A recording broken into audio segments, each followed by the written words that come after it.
Long Take Review, where college professors talk film, providing insight, not assigning homework. I'm your host, Jen Sobchak-Bankard, and I'm here with some friendly neighborhood podcasters. First, Mr. Stark. He doesn't feel so good. It's PT McNiff. How's it going, PT? It would be terrible to lose a student on a school trip again. I'm doing great, Jen. How are you? I'm doing great. I did not see that coming, but I like it. And he wants to know if you've ever seen that really old movie, The Empire Strikes Back. We are so happy to welcome back to the show Colby Mead of the Colby Cast. How are you doing, Colby? You know, if you don't expect disappointment, then you can never really get disappointed. I'm doing great, and I'm so happy to be back and excited to talk about some Spidey. Yeah, hopefully we won't disappoint you. I know you're really excited for this episode, so are we. Dear listeners, those are all references to the subject of our discussion today, Spider-Man, with the new film Spider-Man Brand New Day due to release in theaters this weekend. So we're recording this on July 27th. Movie's supposed to open July 31st. We thought it was high time that we talked about Earth's pluckiest hero on our show. So I was trying to do timeline math. We started the podcast in 2023. And so there has actually been no occasion, I believe, to do like a Spider-Man episode. Not a Tom Holland Spider-Man episode. There was a Across the Spider-Verse was an episode that existed. Yes. Yeah. But, yes. But like I was like, wait, we weren't up and running when No Way Home came out? Turns out no. So I'm really happy that we could be doing this today and digging into the Tom Holland Spider-Man run. That's kind of going to be our focus for today and get it hyped for the new movie coming out. So we're going to let spoilers fly or swing from the beginning, so we can hop around the group of films that we're kind of like addressing today freely and kind of not tiptoe around them. So that means that any film in which Tom Holland plays Spider-Man, and probably, if we're being honest, any other Marvel, MCU, Sony Spider-Man movie, anything that's kind of in the Spideyverse, but not that Spideyverse or Spider-Verse. I've already made it more complicated. but that all that's on the table to spoil potentially. If there's like a really big spoiler that we feel like people aren't expecting necessarily based on the premise of this episode, we'll try to issue an ad hoc spoiler warning as necessary. But just wanted to give that warning out there that we're talking about Spider-Man. Anything that's happened in Spider-Man canon is potentially on the table today. But first, Colby, why don't you give us a quick plug for the Colby Cast for our listeners so they don't have to wait like 3 hours or however long this is going to take to hear about your show when you're leaving. What do you cover on the Colby Cast, and what can folks expect if they listen, which they should? I appreciate that opportunity, Jen. I just, every week I grab my two sons, Caleb and Luke. They're in their mid-20s, and I say, let's talk about stuff that we like. And that's usually movies, TV, music makes its way in there, and even some sports ball from time to time. And we just try to make people laugh, try to provide a place for somebody to go and listen to us be idiots for an hour and a half. And it's been pretty good. I think this week we're going to be recording episode 275. Whoa. So yeah, that's when I say that out loud, I'm like, holy smokes, that's a lot of talking. And we've really, you mentioned starting in 2023. I think I had to look this up, but started in 2021. So that was like really at the first start of phase 4 for the MCU. So we've seen, actually, we did a Spider-Man No Way Home episode because it came out that summer, I believe. And yeah, we've talked about so much of that stuff and Disney Plus shows, and we love talking about Star Wars and things that we like. We like to invite people to have a seat on the couch with us and have a conversation, or listen to us have a conversation, and hopefully we make people smile while we do it. So yeah, thank you for that opportunity. Yeah, no, and thank you for the show. It's always a delight to listen to, and I think really unique in its intergenerational perspective. I always really have fun when it's like, oh, their reference points are very different from yours or ours.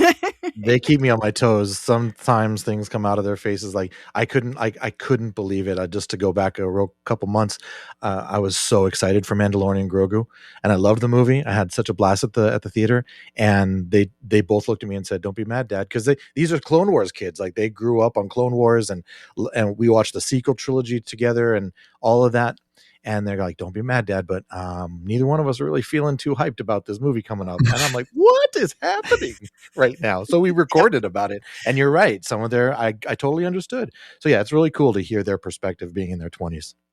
All right. Amazing. Yeah. Everyone should go check that show. And, our listeners in particular would be interested. You just had a great Odyssey episode come out. And we were talking off mic of how that's not the only one. There's more to come. So lots of great content to go around. PT, if listeners think, because we're talking about Spider-Man today, if listeners want to keep swinging around town with us after this episode, what can they do? I'm something of a podcaster myself. If you don't want to miss new episodes of the Long Take Review when they drop, then follow it wherever you get your podcasts. We host the feed on Jen's Substack at thelongtake.substack.com, but you can also find us on Spotify, Apple Podcasts, Overcast, YouTube, and many more. Wherever you're listening right now, you can and have found us there. You can also follow us on social media. We're on Instagram, Threads, and Blue Sky at The Long Take Review. We are also on Letterboxd. You can follow the account at LTRpod, or you can search for the hashtag LTRpod to see what each of us individually has been watching. Jen? Thanks, VT. And that really makes me want to make the thumbnail image for this episode, the Willem Dafoe meme. Please. That'll be a true test to see. True believers. True Where are you? No. Yeah. All right. So since we're not covering a single film, we're covering a series of films through the sort of Tom Holland Spider-Man universe. I just want to kind of open with a general question about kind of what is your relationship to, we have a couple of layers, right? Like what's your relationship to Spider-Man as a character, the Marvel as a franchise, right? And then Tom Holland specifically, there's a bunch of different kind of concentric circles here that we can engage with this question of what's your history with or relationship with what we're talking about today. But yeah, Colby, you can go first. Get us set up here. I appreciate that, but I'm really interested to see what PT has to say because if I remember correctly, he may be the coolest on the MCU right now when it comes to the three of us. Jen, I think you're still on board. I'm still on board. Looking forward to and I think maybe PT might not be there either. So I'm looking forward to what you have to say. So, but as far as I saying I was the coolest, and I was like, well, look. Well, I thought that was already established. I thought that was already known. So. Clearly, this is why I edit the episodes and not PT, because then it flipped so it'd be like coolest. Blink. That's great. Nothing else. As far as the MCU goes, I hopped on board very early, but not at the start. I think it wasn't until Captain America: First Avenger came out that I actually saw a movie of the MCU in theaters. But I had seen Iron Man and Iron Man 2, Incredible Hulk, and also Thor. Probably on Netflix when we still got the DVDs in the mail. But my kids were pretty young at that time, so we weren't going to the theater a ton, but they were old enough definitely once Cap hit the theaters. So I remember vividly seeing that actually in the Regal Theater downtown next to what is now the Crypto.com Arena, back then Staples Center. And we saw it in 3D, and I regretted it because it was just a little too murky and dark, and that was the only movie I ended up seeing in 3D. All the rest of them, that was it. But I was on board. I was super excited to see what they were going to do with the Avengers, and I've just been enjoying it ever since. Spidey as a character, though, he's one of the big ones, right? I think I'm the oldest here on the podcast, so I do believe I'm a little older than you, PT.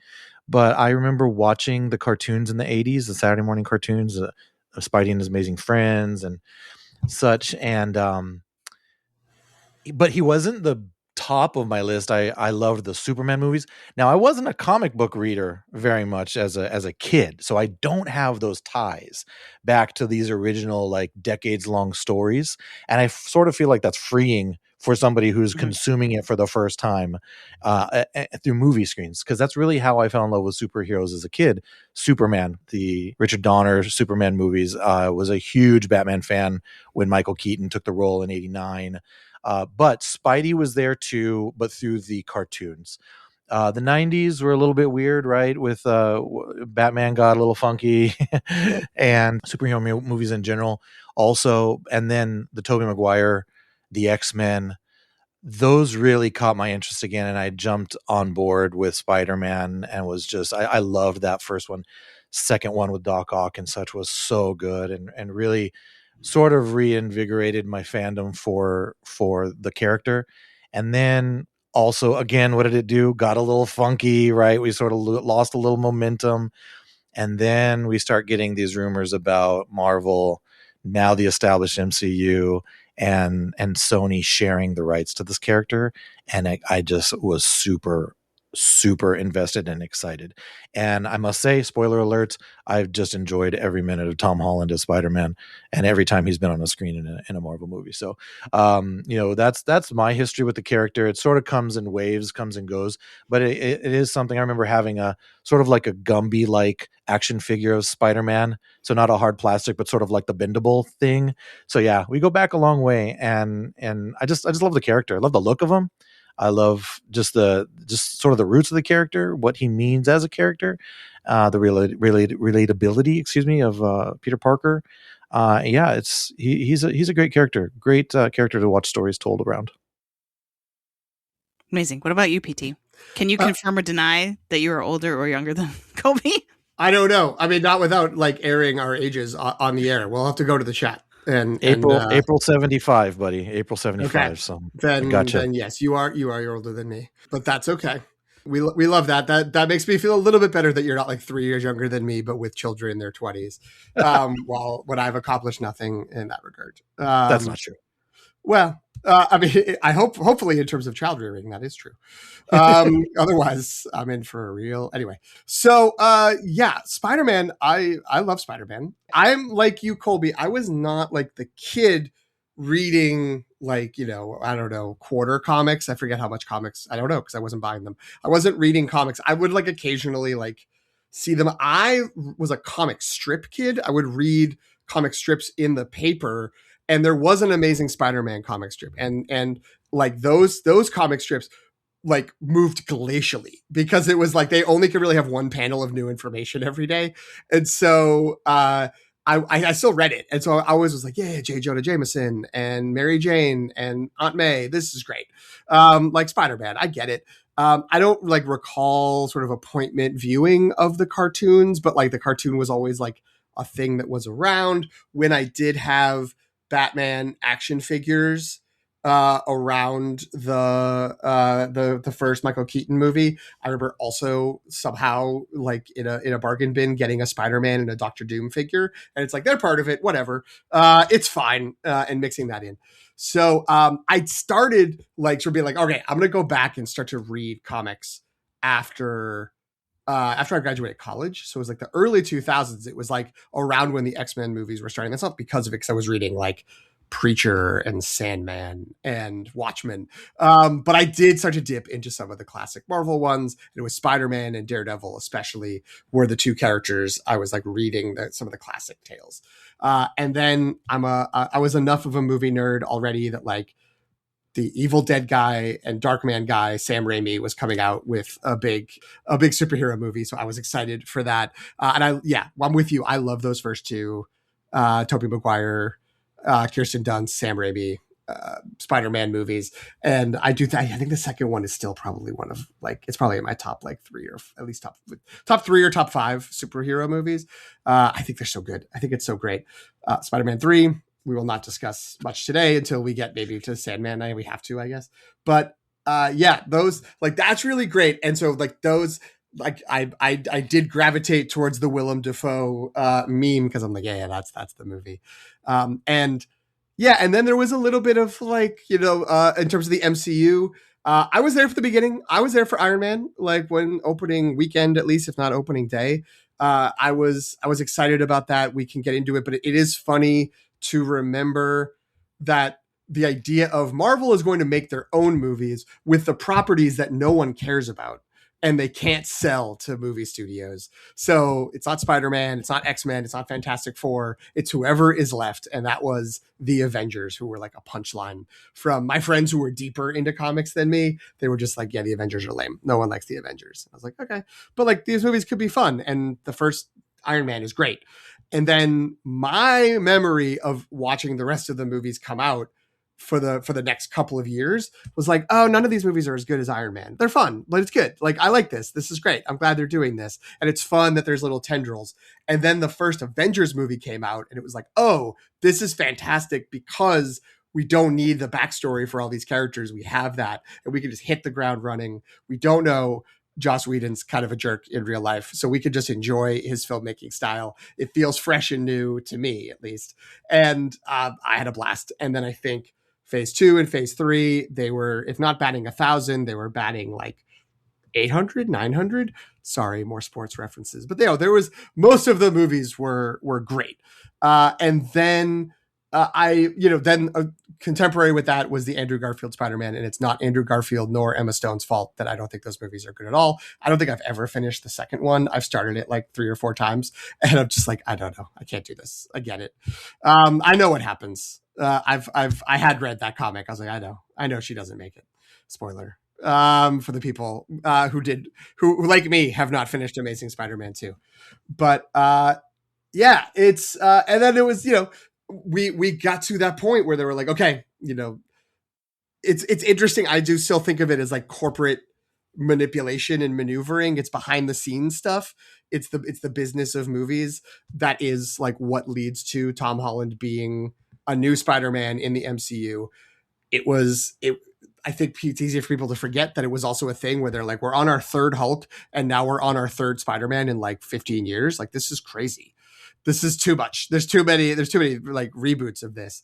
But because it got to be Sony and made an agreement with Disney/Marvel to pair these movies up, we got to have them in with these other characters. And they really nailed it with Tom Holland. Like, I love the Tobey Maguire Spider-Man movies, but I respect that I have friends who are, again, deeper into comic book lore, and they are like, these movies are great as movies. This isn't Spider-Man because he looks like he works in a bank. He looks like a 28-year-old. And he also is like too kind of mopey and serious even before he gets like sort of full emo with the Venom juice on him in 3. And it's like, yeah, that's not like really who Spider-Man is. He's quippy. And I have one friend who defends Andrew Garfield to this day because he thinks the Andrew Garfield movies. Everyone defends Andrew Garfield, but they think the Andrew Garfield movies are better than the Tobey Maguire movies because Andrew Garfield is a quippier Spider-Man and a more teenagery Peter Parker. Less emo. A little less emo. And then they got Tom Holland, and it's like, yeah, this kid is perpetually 15. This is awesome. And he's really, really good at it.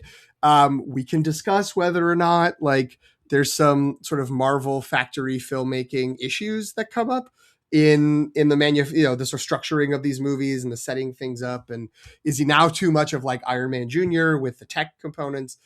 But I think that I don't think it's much of a question that Tom Holland is great in this role, and that like a lot of the things in the MCU, everything up through Endgame with that character worked really well. He's the one who has the most emotional impact in the Infinity War Endgame transition to me, I think. And then we can get into and discuss the movies. I have cooled, as Colby said, about on the MCU. I think the Disney Plus shows are what burned me out a little bit, where I was just like, okay, this does feel a little bit like homework. And also some of these shows aren't very good and they stretch themselves a little too thin.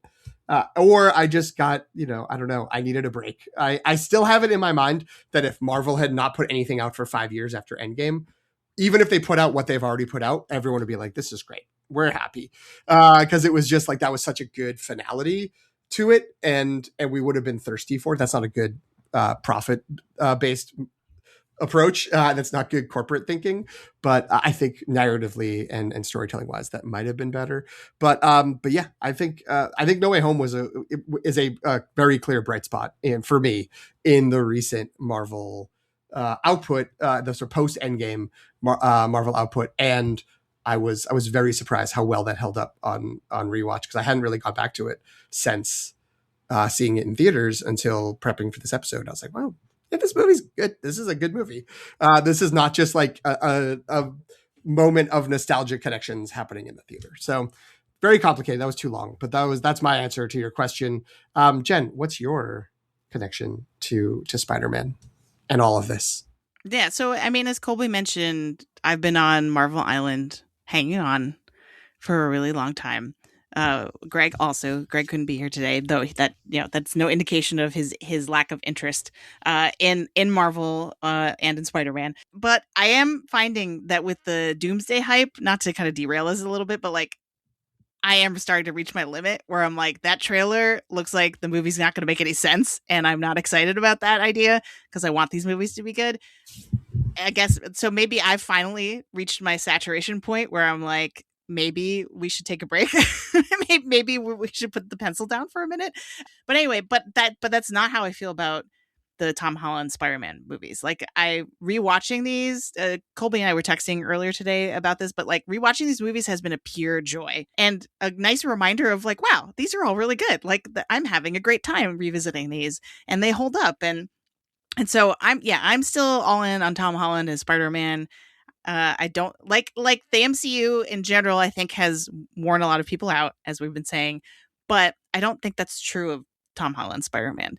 Tobey Maguire is my Spider-Man in terms of like, I was a freshman in college when his first Spider-Man movie came out, and so it was like very influential. It was those movies and the early the Bryan Singer, unfortunately, X-Men movies that really had. So yeah, it's like Tobey Maguire as Spider-Man and like Hugh Jackman as Wolverine are like two touchstones of my kind of comic book movie upbringing. And yeah, and sort of like Colby was saying, like I don't have a strong tie to Spider-Man through the comics. I do with other characters. Like I've read a lot more Batman comics than I have Spider-Man comics. And so just like I don't have like I'm also kind of unburdened and willing to go along with whatever story they come up with without kind of constantly thinking about what's happening in the comics. And I'd also say that like Tom Holland Spider-Man has just been like a really fun thing to weave into the MCU. I think that was the other thing I had sort of forgotten before I started going back and rewatching these movies. And part of it was because Colby, when I pitched this episode originally, Colby was like, "So are we counting Civil War? Are we counting all Endgame, like all that stuff?" And I was like, "Sure." I hadn't really thought about that, but yes, like absolutely, because those appearances are, I think, really important, kind of cornerstones or tent poles or whatever metaphor you want to use. Like they're pretty integral to like the structural integrity of kind of the MCU as a whole. And also Tom Holland having a great summer between the Odyssey and this new Spider-Man movie. I mean, sight unseen, obviously, but I'm assuming it's going to be at least good. But yeah, I don't know. I kind of went off on a bunch of tangents there, but I don't want to start saying more because that will actually spoil some of the other questions that I have. If I could just add one thing to what you just said, Jen. Yeah. And not only are his appearances in these non-Spider-Man standalone movies integral to the movies that they happen in, but they're very memorable. Like all of them are very memorable. And for the MCU, and maybe this will get us into sort of the next thing, but for them to have integrated him into their movies the way that they did, for me, really worked. Right, it could have been really bad. This really could have gone all, like not well, right? And if it had at the time that they were trying to do what they were doing, that could have really killed some momentum that they had spent a couple years building up. But boy, did they nail it! So I just think that the especially Civil War, like his appearance in Civil War is just so memorable and so entertaining. Earlier today I went back and watched just the Spider-Man parts of Civil War, so it's probably like an hour in 10, like an hour and 15 minutes, let's just say, I'm guessing, into the movie that he actually shows up. And I'm like, wait, is it actually they just cut to a title card that says Queens and then we get Spider-Man? Like that seems insane on paper. Yeah. But it feels natural and organic and serving the story, and like that they would like, oh, like Tony Stark would be desperate enough to like try to recruit him and so, so I was just like, wait, that's really the introduction to Spider-Man in the MCU. And am I right that like it wasn't confirmed before that movie came out that Spider-Man would be in it?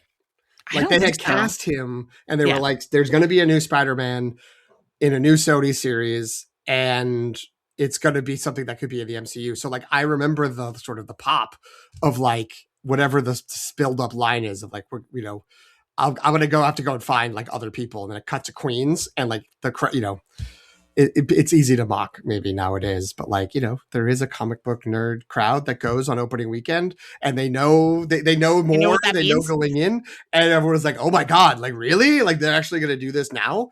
Or maybe that's my ignorance and I wasn't as plugged in maybe as I should have been, but I remember it like it was a surprise. Yeah, I don't totally remember how good a secret, because I remember No Way Home being really poorly kept secret. Right. You know what I mean? Like the Andrew Garfield being forced to lie continually through his teeth and not doing a very good job of it. Because he was doing press for like another movie at the time. I can't remember what it was, but anyway, I don't remember the time if it was. I think it was a surprise. But when I went back and watched it today, it's definitely shot as if it's supposed to be a surprise, because the camera pans along his feet like as he's walking, and it's behind, the camera's behind him as he's like walking into his apartment. Apparently, and then they show his face like it's a big deal. I'm scanning this Wikipedia page real quick, and it sounds like it is very No Way Home in that it was like an open secret. It was rumored, and like people, it was not officially announced, but it was like people kind of knew. So I'm wrong. I was personally ignorant that it was going to happen in that movie, but I guess those in the know, those were. No, I agree with your memory of that entire time period, because I can't wait to get to this part. I know we have on our agenda sort of the historical aspect of the character and sort of the movie making side of things, and I remember reading every single article I could when all this was getting run up, and I actually tailed back very much on my consumption because it was affecting my enjoyment of the films. Yeah. So that's where I'm at now. Too much. But back then, like I was desperate for everything. Like I'm not going to get into all the details because I just love talking about how this all happened. But PT, I'm very much on board with you and how the run up to this was. Yes, they did have a new guy for Spider-Man. There was something in the works. And if you think about it, Civil War came out in May of 2016, and Homecoming came out just a year later. So they were in active development and even filming probably for Homecoming. So this was never like, there was always the rumors, but I have always trained myself to just not listen to rumors. So even if it's a true rumor, I end up not believing it. So it saves the excitement for that theater experience, right? So yeah, when that, you're hoping for it because you hear these rumblings, but then boom, when that Queens pops up on the screen, you're like, oh, they're doing it. Oh, they are doing it. So yeah, I line up a lot with how you remember that time for the running up to Civil War. It was just, oh man, and what a great, so much to talk about, but I don't want to get into the details of that. Okay, well, to help us keep talking about all this stuff, like what sets Tom Holland Spider-Man? Because all of us in our kind of intro sort of measure the canon with these epochs of these actors, right? Like okay, first there was Tobey Maguire, then there was Andrew Garfield, and then there's Tom Holland. So what makes Tom Holland Spider-Man different from the others, or like what is distinct about his run so far compared to the other two? One of the things I think for me is very cool, I like a lot, is the lack of an origin story.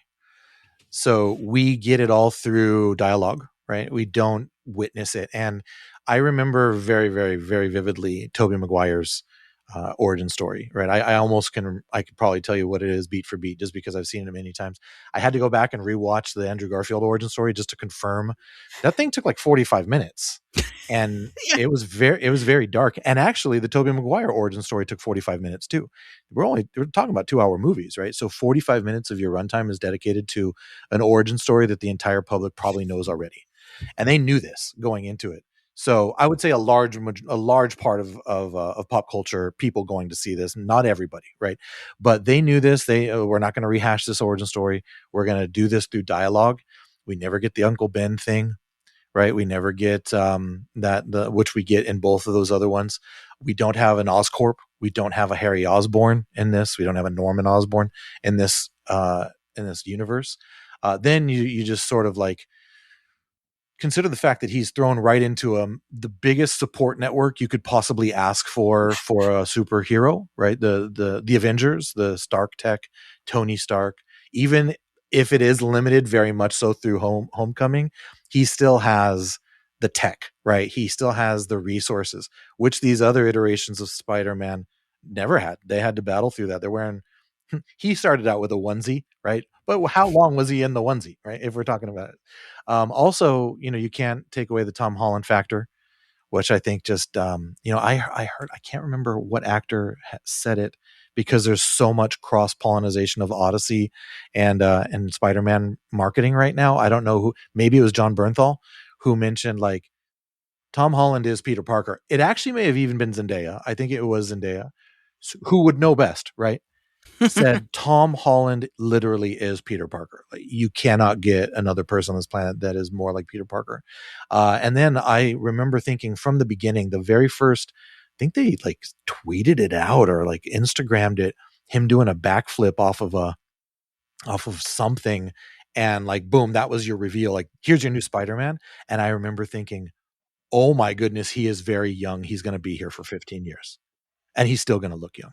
So you can't discount his age. I think all of these things for me really, really separate him out from the previous Spider-Man that we've got. Yeah, I agree with everything you were just saying, Colby. We can discuss whether or not like him being so plugged into Avengers and Stark Tech like from the beginning is not necessarily an impediment, but if that like has limited some of whatever, we can talk about that later. But I think that, yeah, I think the Tom Holland factor, like the Tom Holland, like of it all is the big difference. He does have like, yeah, and I say this with love. He has this like pipsqueak energy that does feel very Peter Parker. Like you believe that like I believe Tobey Maguire is a nerd who gets picked on. And I believe Andrew Garfield is the wisecracking guy in the costume who like has kind of a false bravado, but like is like quipping with the criminals, however, from low level street criminals all the way up to supervillains whenever he's fighting with them. But Tom Holland's the one who feels the most like he brings those two together, where he's like the little nerdy kid who's awkward and doesn't really know how he's doing. And he's always so excited. And he gets that is a benefit of the like, whoa, golly gee, like, look at all this. Like, oh, I got this suit. Like, I'm on this plane. Like, I'm in a limo. Like, all that is super fun. And he shows that really well. And the connected insecurities that of being a teenager that connect with that. At the heart of the character is sort of Stanley remembering how much he hated being a teenager. It's like, great. That he can do that really well. But then when he has the suit on, it is sort of an emotional armor for him too. So he can make all the jokes at people, and he can have his sort of wisecracks while he's swinging around. And I think there is sort of the knock of the sort of Whedon-isms, the Marvel humor that people have grown sick of. But like, that's so important to Spider-Man. Like, it's always been important to Spider-Man that, I guess if you want to say that's Marvel house brand humor going back to like the 60s, sure. But like, I don't know. I don't want I don't want a grim, dark, serious Spider-Man. I don't want Zack Snyder's Spider-Verse. I want like a guy who's making jokes. And Tom Holland does a really good job of like selling that. Like, Peter Parker gets the sort of energy and motivation and the security almost within that suit and within like what he knows he can do to have the confidence in the costume that he doesn't have outside of it. And I think that's why the character works so well. And they've built up an interesting narrative that, like Colby was saying, is different from the one we already know. I'll defend the Tobey Maguire one having 40 minutes on the origin. I don't know if everybody knew every beat in 2002 because it was, still kind of like a cartoon or comic book thing. But now, like, once you do it once, it's kind of like, I don't need to see Martha Wayne's pearls like clatter to the alleyway ground ever again. I know what happened to Bruce Wayne. I get it. We've done it. It's cool. I was going to say Zack Snyder is the one who effectively killed the origin story. Sure, but I mean, yeah. Christopher Nolan did the origin story too after Tim Burton did it. So, it's not like I love making fun of Zack Snyder, but we don't have to exclusively put it on his shoulders. But I think people lost patience with it after he did it. They were like, come on, right? Whereas they hadn't done that before.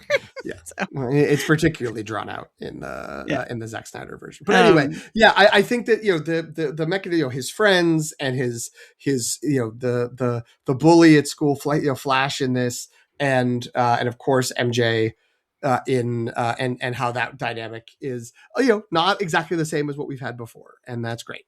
And so I think that it's been very well structured, and I do think and I don't think I'm speaking just for myself. I have talked to it's come up in passing about the movies this summer. There are people that are just sort of like, oh, Doomsday, I'm not going to see that. Like, I'm out on the Marvel movies. Spider-Man, oh yeah, I'll see Spider-Man. I still like Spider-Man. And that is kind of because it is independent business wise. It has to have its own stories, but I think Spider-Man as a character is a draw, and I think Tom Holland as Spider-Man is uniquely successful at it. You're making both of what you're saying, or I should say what both of you have been saying is making me realize that it kind of is like the perfect storm, because what the MCU really needed was a younger, pluckier character. Because I would argue that Tom Holland Spider-Man does as much character development for Tony Stark as Tony Stark does for setting up and introducing and kind of ushering in Tom Holland Spider-Man, right? And so it's like a perfect fit, because it's like, on the one hand, with the way that he enters in Civil War, like, we get the very clear dynamic of like, oh, he's just a kid, right? Because all the jokes, they're very funny. I had forgotten most of them. Like when he tries to like chat up all the Avengers that he's fighting with, and they're like, I don't know if you've been in a fight before, kid, but like there's not this much talking usually. Like, it's just so funny how he's just like, oh, that's so cool, and like, you have a metal arm, that's awesome. Like, and so I think, see, that was the perfect way to be like, no, this is our version of Spider-Man. We're going back to kind of his more teenage, adolescent roots. Like, we're not going to shy away from the fact that he is trying to make it through high school in addition to being a superhero, right? Like, he acted his age, and a lot of people kind of, I think, applauded that for being like closer to the comics, right? I think lots of people who have been well steeped in the comics all along were like, yes, this is Spider-Man, because Spider-Man's supposed to be a teenager and he's supposed to not really be awkward and not know what he's doing. So I feel like the MCU's kind of entry point for him was perfect, because they needed that. But then it was also perfect the other way around, because it really gave Tony Stark someone to mentor, and really kind of did a lot for the MCU on the other side, not just on the Spider-Man side. But and the other thing too is like, Tom Holland Spider-Man is like so chipper and friendly. Like, really, he really puts the friendly neighborhood Spider-Man, right? Like, he just wants to be everyone's friend and has such an open heart. And I do think that's a really important part of his version of the character. You made me think of a line I think that MJ has in No Way Home when I think it's Strange is advocating to send them all home, and then Peter's fighting to not, and then Strange says something, but then MJ says, that's not who he is. Yeah. Right? He says something, and that's such a powerful line. That's not who he is. And I think that line really encompasses everything you're saying about Tom Holland's version of the character, Jen, because you're hitting all the nails. I agree with everything you're saying. Just, I thought of like the quippy little, do you have a passport in Civil War? I don't even have a license. I don't have a driver's license. Yeah. And he goes, have you ever been to Germany? He goes, I can't go to Germany. He goes, why? I have homework. Yes. And the way it's delivered is just so spot on. Yeah, it's perfect. I do want to mention the other thing that I think of when I think of Tom Holland Spider-Man is, and we mentioned this a second ago with his audition clip, but I want to kind of build on that. The idea that he was trained as a dancer, like one of his earliest roles was Billy Elliot, and he's trained in ballet, tap, like all kinds of dance. He's an acrobat, right? And actually, and it's also kind of like press tour for the Odyssey and this movie, the new Spider-Man movie, are collapsing in on themselves, because I do feel like there have been interviews with Tom Holland and John Bernthal for both, or at least in my brain. That's like, I'm just like, I don't know which one that was. I don't know which press tour that was from. But what the thing that's kind of come up a lot, because both of these movies are kind of being promoted back to back, is that John Bernthal is the one who told Tom Holland to do the flip in his audition tape. Love that. So cool. Yeah. Mm-hmm. He's like, aren't you like an acrobat? Like, can't you, no one else can do a flip, like a backflip like that. Just like do that before you deliver the lines for the tape. And then I think Tom Holland helped John Bernthal film his Punisher audition. So that's a little piece of behind the scenes stuff I did not know until recently, and it just makes me really happy to know, and to know that they're such good friends. Like that makes the Odyssey scene between Telemachus and Menelaus like that much more powerful. I'm like, oh, that's why that's so good, because they're actually friends in real life. It's also that story is great. I also did not know that story. It is very funny to me because I know reality and I know the fictional world, but I'm still, and I also know, like, of course, Tom Holland was in the Flood movie or the Tsunami movie when he was a kid, but like, you know, he was an actor, and then he was on the stage of Billy Elliot like for a while. But I'm still just like, what do you mean he was in a play with John Bernthal or made a movie with John Bernthal somewhere where like they were gonna just like wasn't he like 14? Like how could that have happened? It's like no, like he was a working actor and he was in his late teens. He just looks like a little child when he shows up in Civil War. He's actually, you know, he was of age. He's the Ralph Macchio look yes. from the Karate Kid. The movie apparently is called. I had never heard of it before learning about this story, but it's called The Pilgrimage. Okay, and it was made in 2017. It's an Irish medieval film. Insert joke where PT says, "Well, that's why you haven't seen it." See, if I make the joke before you can, then it loses its power. I mean, yeah. I mean, look, you confront it however you need to. You work it through, and I respect it. I'm probably going to cut this out. But I was at Barnes & Noble the other day, and they had a little end cap display for Maggie O'Farrell novels. This is the author of Hamnet.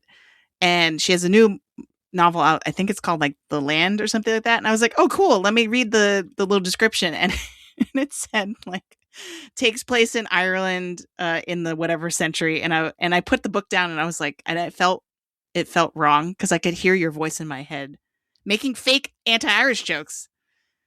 Anyway, this is my life. Did you buy the book, Jen? I didn't. Okay. Well, money talks. This is Barnes and Noble. It's overpriced. That's fair. I mean, Colby heard it. He was there. You can cut it, but Colby knows. I know. Anyway. Sorry. Anyway, apparently that Pilgrimage movie came out after The Lost City of Z or The Lost City of Z. Oh, okay. Which I do recall him being in. And so, yeah, I don't know why that feels so.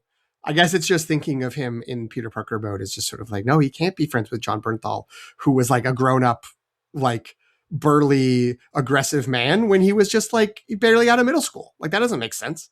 It's like a Doc Brown, Marty McFly situation between the two of them. But anyway, that's cool. They're friends. This is all fuel for the Odyssey. And hopefully for this movie, right? Because I don't want to fail to mention that the Punisher sounds like it's going to be like number 2 build in Brand New Day, right? Yes, my slowing down of the MCU does mean that even though Daredevil's maybe my second favorite Marvel character after Spider-Man, I still haven't seen the second season of Daredevil Born Again, which I know John Bernthal is in. I mean, he's in the first season too, very briefly. So I need to do that this week, as well as the little Punisher one-shot thing to like before Friday when I have a ticket to see the new movie. Oh, you're just reminding me. I still haven't seen that. The Punisher thing. I gotta do that. Oh, it's Marvel season, people. Sorry, I'm just like very excited all of a sudden. I'm biting my tongue so hard right now because I've seen The Punisher and Daredevil season 2, and I don't want to say a word about either. All right, that's fine. You're a good man. We appreciate you. We did give a spoiler warning, but we appreciate you not spoiling it for us. Not gonna spoil things for the hosts. Sorry. Yeah. Yeah, I'm so behind on TV. It's really bad. I'm embarrassed. Anyway, wow, how did I get so distracted by this? Okay, it's because I mentioned John Bernthal and everything falls apart. Like, all right. So, since we're already distracted and you're probably cutting things. Yeah, if you guys have both seen John Bernthal. This is from like a couple of years ago now. I think it's John Bernthal on the podcast of the woman who played.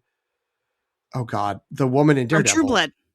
Well, okay, also on True Blood, but I mean, they were promoting Daredevil Born Again. What's the character's name though? It's not. Is it Karen Page? Karen Page. Yeah. Okay. And he's like, I don't understand Dungeons and Dragons. What are you talking about? And she's like, oh, we'll just do that. And they've like mind, like theater of the mind play Dungeons and Dragons. Like she explains it to him and he's like, I don't know, I draw my bow. And it's so good. It's like, oh, this is a jock learning about a nerd thing. This is great.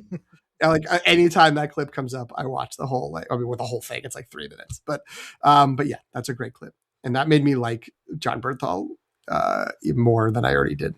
I ended up watching that entire episode because of that clip. Oh, nice. I watched the whole episode of that podcast, and I too, like I really, no shade thrown. I am not in any position to be throwing shade, but I didn't care about John Bernthal. I was like, whatever, okay. It was really cool in Daredevil season 2 on the Netflix show, and Punisher did a great job. I never watched the Punisher, actually, the Netflix stuff. I did watch the Disney Plus one though. But then after watching that episode, I'm like, wow, wait a minute, you're a really thoughtful guy. Like he's a very thoughtful. He's a deep thinker. He is a very deep thinker, and he's got this really cool energy that I like. And it's not at all what he plays on the screen. Like he kills zombies. That wasn't he on The Walking Dead, I think. Mm-hmm. And then like the whole Punisher thing, he's so polar opposite of these kinds of characters. And I just, I'm like, so all of his Odyssey / Spider-Man marketing with Tom Holland, where they're just absolutely like bromancing all over the internet. Mm-hmm. I am eating it up because I love these two guys. I think that they're great examples for men really to look at because, they act like how dudes should act. They're good people, enjoying it. If this were the 90s, they would 100% be starring in like a buddy cop movie or something. You know what I mean? An odd couple style comedy. Those aren't getting made anymore, but Tango and Cash. That's what I would want to see. Yeah. Tango and Cash. All right. So let's get kind of, it's really interesting because thus far we have naturally talked about Civil War, which is Tom Holland's first appearance as Spider-Man. And we've talked a fair bit about No Way Home, just because that, I guess, and that kind of bookends all the films that are kind of on the table, with the exception of PT, wagged his finger at me and was like, technically Venom, Let There Be Carnage has Tom Holland as Spider-Man for like 10 seconds. It does, but that came out before No Way Home, so you're still right on the bookending. Don't worry, Jen. The bookending. Okay. I just saw in our outline it said 2021, so I've forgotten that. Well, it's easy to forget. That is actually purposeful. Yeah. No Way Home came out in December. It wasn't a summer movie because like everything had been screwed up from the pandemic. So, what normally you think of as a summer movie. So Venom came out, I think, in the fall. But they saved No Way Home to like maximize people being comfortable going to the theater, which worked really well because it made a lot of money. Mm-hmm. Anyway, so I want to read out all of the films that are kind of on the slate. And then I want to kind of talk about how we feel about all of them. We'll see if we're in the mood for ranking them or just giving our top 3 or just kind of opening it up. But we have Captain America Civil War, that's in 2016. Spider-Man Homecoming, which is the first standalone Tom Holland Spider-Man movie, is in 2017. Avengers Infinity War is 2018. Avengers Endgame is 2019. And Spider-Man Far From Home is also in 2019. This is like a really... Marvel was busy during this time. And then we have Spider-Man. Well, we have Venom, Let There Be Carnage earlier in 2021. And then we have Spider-Man No Way Home at the end of 2021. So that's the run. I was just like, wait, like what a crazy time that we have a movie in this series, technically, like broadly speaking, like every year, more or less. Like COVID obviously messes up. That's the little blip of 2020 where we all, where we all disappeared for a little while and then came back. But yeah, so like, what do we want to do here? Do we want to just like free for all it? Do you want to give your rankings? Do you want to give your top 3? I mean, we're podcasters. We have to rank stuff. So, and I can zoom through mine really quickly. Okay. But I did not come out of the pandemic the same age as I went into it. So blipping is technically, it's a different definition. Sadly, I would have loved to have saved 2 years there on my life. So I did it this way. I just went Endgame. I put 6th. I'm not doing Venom because I remember the movie. I mean, I've seen the movie, but I don't remember that movie, so I don't know where I would put it. I don't. Again, it's Tom Holland on a TV screen in the end. Right, he's not scene. In a scene. No, he doesn't have any lines. He doesn't say anything. Yeah, I think it's like behind the. Yeah, it's J. Jonah Jameson talking about Peter Parker, and it's like file footage of Spider-Man. I'm going to go Endgame as the lowest one on my ranking, not because of any other reason. He's just not in it very much. He's in it at the very end, and it's memorable that what he's in it. And he actually he's I have this whole thing. I'm going to save it for later, but he's actually very important to the plot of Endgame before he's really in it. I'm going to put Infinity War next. I love his stuff in Infinity War. I feel like he is at least a part of the funniest scenes in that movie. You really have like 3 storylines in that, right? You've got your Thor storyline, you've got your Cap storyline, you've got your Tony Stark storyline, and Spidey is married up with Tony Stark because they go to space. You got the Guardians of the Galaxy in that, and like the scene on Titan. You've used the word plucky a couple times, and every time you've said it, Jen, I think of, don't call us plucky. We don't know what that means. Yes. It's so great. And then I mean, I don't know what the rating of if this is going to get you an E or not, but one of my favorite lines ever in all of the MCU is when Mantis says, "We take ass and kick names," or whatever it is. We kick names and take ass. That's what she says. And then they're just looking. All of that is just very much needed comic relief for a very heavy movie, right? And Spider-Man is part of all of that. We talked a little bit about Civil War. Love everything, and every moment he's in that movie. Then I put Far From Home.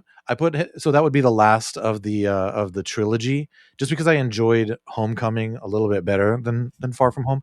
Although there's some really, really entertaining stuff. The whole hallucination scene with Mysterio, I remember just blowing my mind in theaters. And then the action at the end when he's got all the drones going, it's just super interesting. And then of course you've got the MJ and Ned. It's just so many fun things in that movie with the whole, we're going to be American bachelors in Europe, Peter.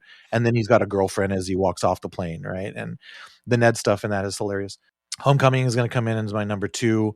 I just thought it was a really strong debut, like solo debut for the character. And I will never, ever not get chills when he walks up to Liz's door to pick her up. And then the door is answered by Adrian Toomes, and that whole scene until all the way through the drive in is like just masterful. It's just gripping and excellent. And I also love the whole fake out, with the whole love interest. And then MJ, right? Like, MJ is just this weird chick that's just hanging out and stalking people, staring at them. But then at the end, she's like, "Oh, my friends call me MJ. And you're like, oh, because there was a lot of confusion as to what's going to be going on with that character and who Zendaya was going to be playing running up to that movie too. But I'm going to put Spider-Man No Way Home as my favorite, and because it has to go there, because I actually consider it my favorite superhero movie ever now. I just really, really resonates with me. I just love like the whole idea of, Far From Home, he's I'll say Homecoming, he's trying to figure out how to be the hero without the suit, right? And then Far From Home, he's trying to get out from under the weighty legacy of Tony Stark, and Happy tells him, "You're never going to be Tony Stark, but you don't need to be Tony Stark. You just believe in yourself." Love that message. But then No Way Home, I feel like it was really quick when he goes to visit May at the end. You see it's engraved on her tombstone. It says, "If you help someone, you help everyone." I'm like, oh, there's your thesis, please. I think, right? Yes. Of that movie, right? If you help someone, you help everyone. Thesis, please. Yes. I gotta play that because it was, I don't know if listeners know this necessarily. I'm sure we've mentioned it at some point, but they might have missed it, that you are the progenitor of Thesis Place. It was your suggestion. It's great. It is one of my highest, proudest thing that I put up on my mantle is that I have. You didn't think we'd actually do it. Maybe not an indelible impression on the long take review. I feel like I'm just sort of like the member, the fifth member in the back, right? Because of Thesis, please. But yeah, so I just love so much. I am such a sucker for sappy stuff. And I love that they made a point of like, no, we're not going to kill these villains. We're going to try to help these villains. And we can split hairs as to how effective this, that, or the other thing was. But on a general big idea kind of thing, I love the fact that Spider-Man, a hero, was going to do hero things. And it just really resonated with me. And then all of this also like tying back all the way back to the previous Spider-Man, what they meant to Peter in the MCU, the brotherhood, and then, of course, just a sucker for that final scene with him and Zendaya. I just absolutely love that movie. So yeah, those are my rankings for this iteration of the character. Very strong stuff. It's good. All right. I'll go in the other direction. I'll go top to bottom. Not to save whatever. The bottom's not bad. Like, you just ran through the movies and Jen listed them. There's no like, oh boy, like real issues here. But my number one, like definitively for sure, thinking about this as the ranking of the character and of the performance of the character, is Homecoming, because this is the movie that's like the high school movie. This is the movie that is like him the closest on the ground. And part of that is, I think they handle it pretty well that he's already been in a huge Avengers level fight, internal squabble in Civil War. And they're just like, okay, like you need to dial it down and like just do street rips for a little while. And it handles it really well. Like in the borrowing from the movies that already existed, like the other Spider-Man movies, or at least playing off of what they know the audience already knows. And they're really smart on that. It was, they were still doing, like, we go to Atlanta and we film in the big sound stages and everything is kind of, has to be so controlled. So I do understand that like most of these things are not really like on sets, but eventually the MCU did start to have that kind of fantastical, like we're in a weird sludge world where there's just like ash and smoke and rock. And that's like, they could just sort of be in the volume or on a green screen set somewhere. But like this movie, like you're at the Washington Monument, you're on the Staten Island Ferry.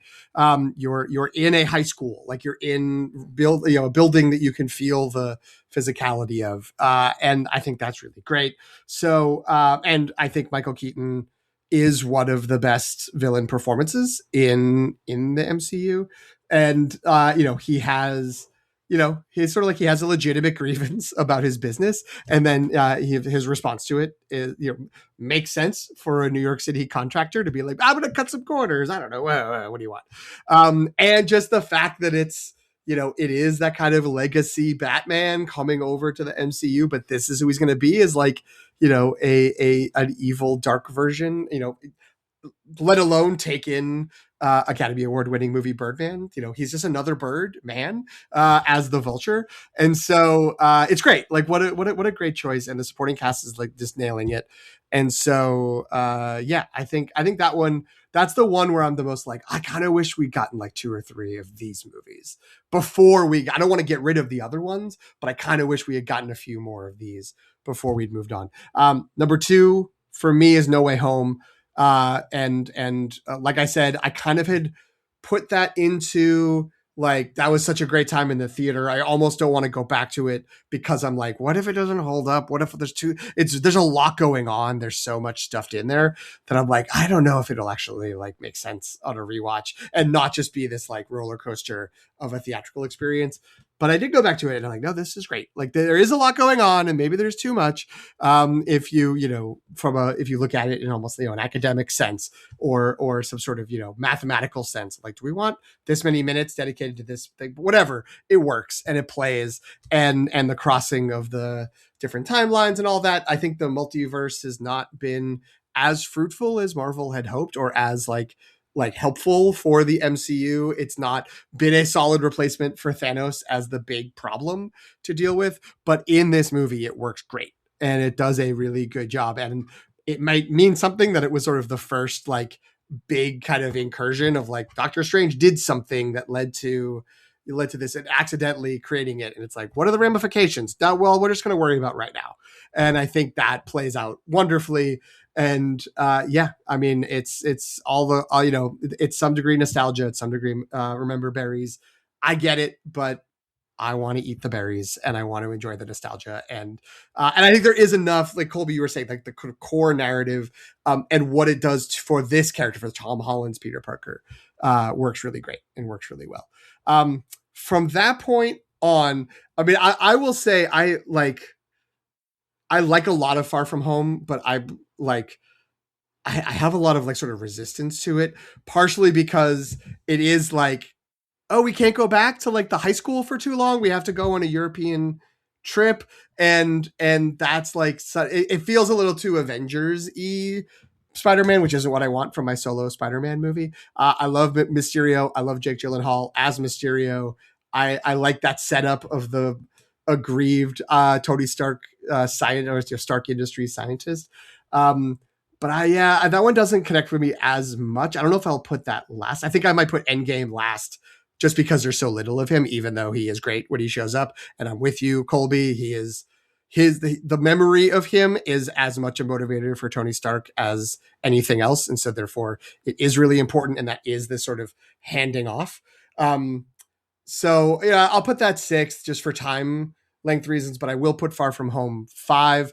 And that is also partly because I have not forgiven the movie for coming out like 3 months after Endgame, when it's like, no, like I already said 5 years. That's clearly too long, but like it should have been the next summer. And I know there's like contractual reasons of like Sony must release Spider-Man content every X number of years or else they lose the license. And so they were like, yeah, we got to do it. And so like, it's not going to come out before Endgame, so we'll set it right after. But that was the first sort of like crack for me where I was just like, I don't really want to see this story now. I want to just sit with what happened in Endgame. So that's a me problem. So you guys don't have that. You stayed on board. I think so. I'll go. It was Homecoming, and then if you can't tell, I'm doing this on the fly. Homecoming, No Way Home, Infinity War, because I think he's the most important in that one for the Avengers movie, and is a needed comic relief. Does have like. Maybe I was already heading towards the cynical, not anti-Marvel, but just sort of okay, Marvel path. By not being like strongly emotionally affected by the concept of all these characters disappearing. Cause I was like, yeah, that's what happens. I read Infinity Gauntlet. Like, yeah, they'll disappear. There's another Avengers movie coming out next year and they'll come back. But like people were sobbing in the theater and I had friends texting me like, can you believe they got rid of all these characters at the end of the movie? And I was like, no, I mean, I can believe it, but they're already making another Black Panther movie and they've already making another Spider, like, what do you like? Everyone bought into it, I feel like, except for me. And I was just like, yeah, they're going to be back. It's fine. That said, the Mr. Stark, I Don't Feel So Good was emotionally affecting because Tom Holland is so good at it. And because that father-son dynamic between the two of them did work really well. So Infinity War 3, Civil War, for all the reasons we've already said, I've talked too long already. And then 5, Far From Home, 6, Endgame, 7, Venom, Let There Be Carnage. All right. So for the sake of good content, I'm going to, as you're talking, I'm like, okay, if I were to do this differently, why would I do it differently? So I'm going to try to come up with a slightly different list, just again, mostly for the sake of exercise. But I'm going to go back from bottom to the top. So I would actually put Far From Home at the bottom of my list. And it's a very good movie and I enjoy it a lot. But in terms of the Spider-Man-iness of it, it kind of paints itself into this awkward corner where Spider-Man can't risk revealing that he's on this trip in Europe, or like people making the connection that, wait, why is Spider-Man fighting in Europe? Oh, this high school class is also like, you know what I mean? Because of that, he then doesn't want to bring his suit with him. He ends up wearing a bunch of weird other things. Like he has like a black utility suit at one point. He's wearing the like Venetian masks at another point. It's absurd. So I think because of that, it's kind of like, to me, it just feels like the premise of the story sort of made it so he wasn't as Spider-Man-y as he could be. And so just for that arbitrary reason, that's why I put that one last. Then I'm probably going to go, yeah, this is tough because they're all so good. But yeah, I guess Endgame, though, you know, Tom Holland's face acting at Tony Stark's funeral is excellent. And you know, part of me is like, but he's so good. He looks so sad. but it has to go somewhere. And then I would go Infinity. Then I would go Infinity War. The favorite, because you mentioned the like much needed comic relief. For me, that's more Thor and Rocket. Like when I think back to Infinity War, that's what it's that storyline that I remember, and that like odd pairing of the two of those characters and how perfect it seemed. And even though I never would have thought of it on my own. So just for the overshadowing factor, I guess I'll put that one there. And then I would go Homecoming. I mean, second, all the things you said about Michael Keaton and just like the conversation they have in the car is, again, going back to what we said earlier, a perfect example of this is the Spider-Man who has to juggle being a high school student along with being a superhero, because the movie really kind of asks the question of what would happen if you were going to your high school prom and your date's dad happened to be the supervillain that you're also fighting. Like, that's a thing that can only happen in Spider-Man, right? So I really like that they really leaned into that. And Michael Keaton also, does Michael Keaton have kids? I assume he does. I think so. Because the way his performance is excellent, so it could have just be he's a great actor. But it really felt like the joy that he was deriving from playing those scenes and really like putting on the tension and like turning the screw and being like clearly like toying with Tom Holland when they're doing those scenes makes me feel like he's actually done that to like some poor teenage boy in real life. Like, that's he has one son who is a songwriter and record producer. Okay. Fun trivia fact. Do you guys know Michael Keaton's real name? No. If Beetlejuice. You know why he goes by Michael Keaton. He's born Michael Douglas. Awkward. And he had to change it because he wanted to be in SAG, and there already was a Michael Douglas. Wow. That's so interesting. He borrowed it from, I think he said, because he liked both Buster and Diane, so he chose Michael. So he said Keaton. Oh, interesting. That's really nice, actually. Yeah. It's pretty cool. Wow. I will just say, because I've already interrupted you, Jen, that to talk about that car scene, I also feel like it was only 9 years ago, but it feels so like a throwback now, that it's just like, oh, you're letting facial expressions and silence give the audience information about what's happening in a way that like the executives are worried about everyone's on their phone or everyone's doing laundry. Right. It's really hard to have that happen in a movie now, and especially a big like tentpole blockbuster that they think will be watched on streaming. They hope will be watched on streaming over and over, where it's like someone has to say like the thing. And it's like, it's just like, it's not silent because Liz is like talking and sharing stuff, right, and they've got lines of dialogue, but like so much of it is their eyes and their faces as the pennies keep dropping for Michael Keaton, and Tom Holland is like desperately hoping that this guy doesn't put it together. It's so good. It's great. Oh, all right. So then, can't believe I'm putting that third, but then I would put No Way Home. So as No Way Home for all the character beats and the way in which, and I actually did go back and we weren't doing the podcast at the time, but I did write a very long written review of the film at the time. And the big thing that I talk about is that like it really takes advantage. No Way Home takes advantage of the fact that, okay, we don't just have 3 Spider-Men in the same story just for kicks, like, or for like for the nostalgia factor. Let's use it as a way to kind of interrogate who Spider-Man is as a character. And like, even though there are all these different renditions of him, what is the thing that's going to kind of unify, like what makes Spider-Man Spider-Man, even if there might be little flourishes that are different across the different versions of him. And so like that is like the character beats in No Way Home, going back to it, are impeccable. The thing that I get tripped up over still is like the multiverse logic that it tries to use, because it really was distracting when I was like, wait a minute, like, but if everyone forgets him, he's standing right in front of MJ and Ned. Are they just going to not is there going to be like amnesia moment where like all of a sudden they don't know who he is and they're like, where am I? Where, like, and then the movie conveniently says, oh, he just leaves. So we don't have to answer that question. And then I kept asking those kinds of questions like throughout the rest of the movie, through the ending, where I'm just like, but how does this work? How does everyone? And then I'm like, wait, how does Happy not know who he is, but he still knows who Aunt May is? Like, this makes no sense. And so like, it's a very nitpick thing, but that is what would probably put it second instead of first on this list. Again, I'm just doing this for the sake of different content too. Do you think the idea is that everyone still did everything they did before, but they just they just didn't remember this guy was a part of it? Yeah. So like for some reason, Tony Stark still went to that apartment and like talked to this woman. But why? Right. There's no reason to. It's weird. It also doesn't fully make sense. That's like, we're casting the spell to get people to forget Peter Parker, but then they're trying to add, he's trying to add exceptions, and that leads to the spell not working, which somehow pulls in almost everybody who knows Peter Parker from different multiverses. Like, I guess it's magic. So like anything. At least to me, that was like pretty run of the mill, like sure, fantasy logic, like internal logic for the movie. You know what I mean? Like right, I didn't something really went wrong with that. I was really willing to go along with that, but it was the movie's refusal to like even try to answer any of the questions of like, well, how would this work if people forgot Peter Parker? That I was. This may be addressed Even in Brand I New was Day. like, This could be something that comes up in the new movie, though. We don't know. That's true. That would be cool.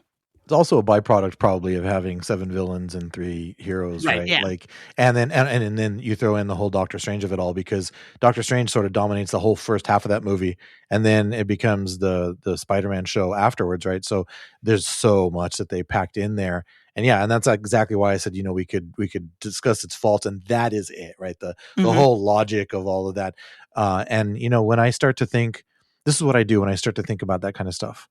I start thinking harder. And then I just start thinking about the mirror dimension fight, and I'm all good. Everything's fine after that. Because that's super cool. Nope, oh, geometry. Yeah. This is just geometry. Yeah. So, but you're absolutely right. Like, I also have questions, and I actually hope there's another thing too about that, the little wonky, timey-wiminess of all this.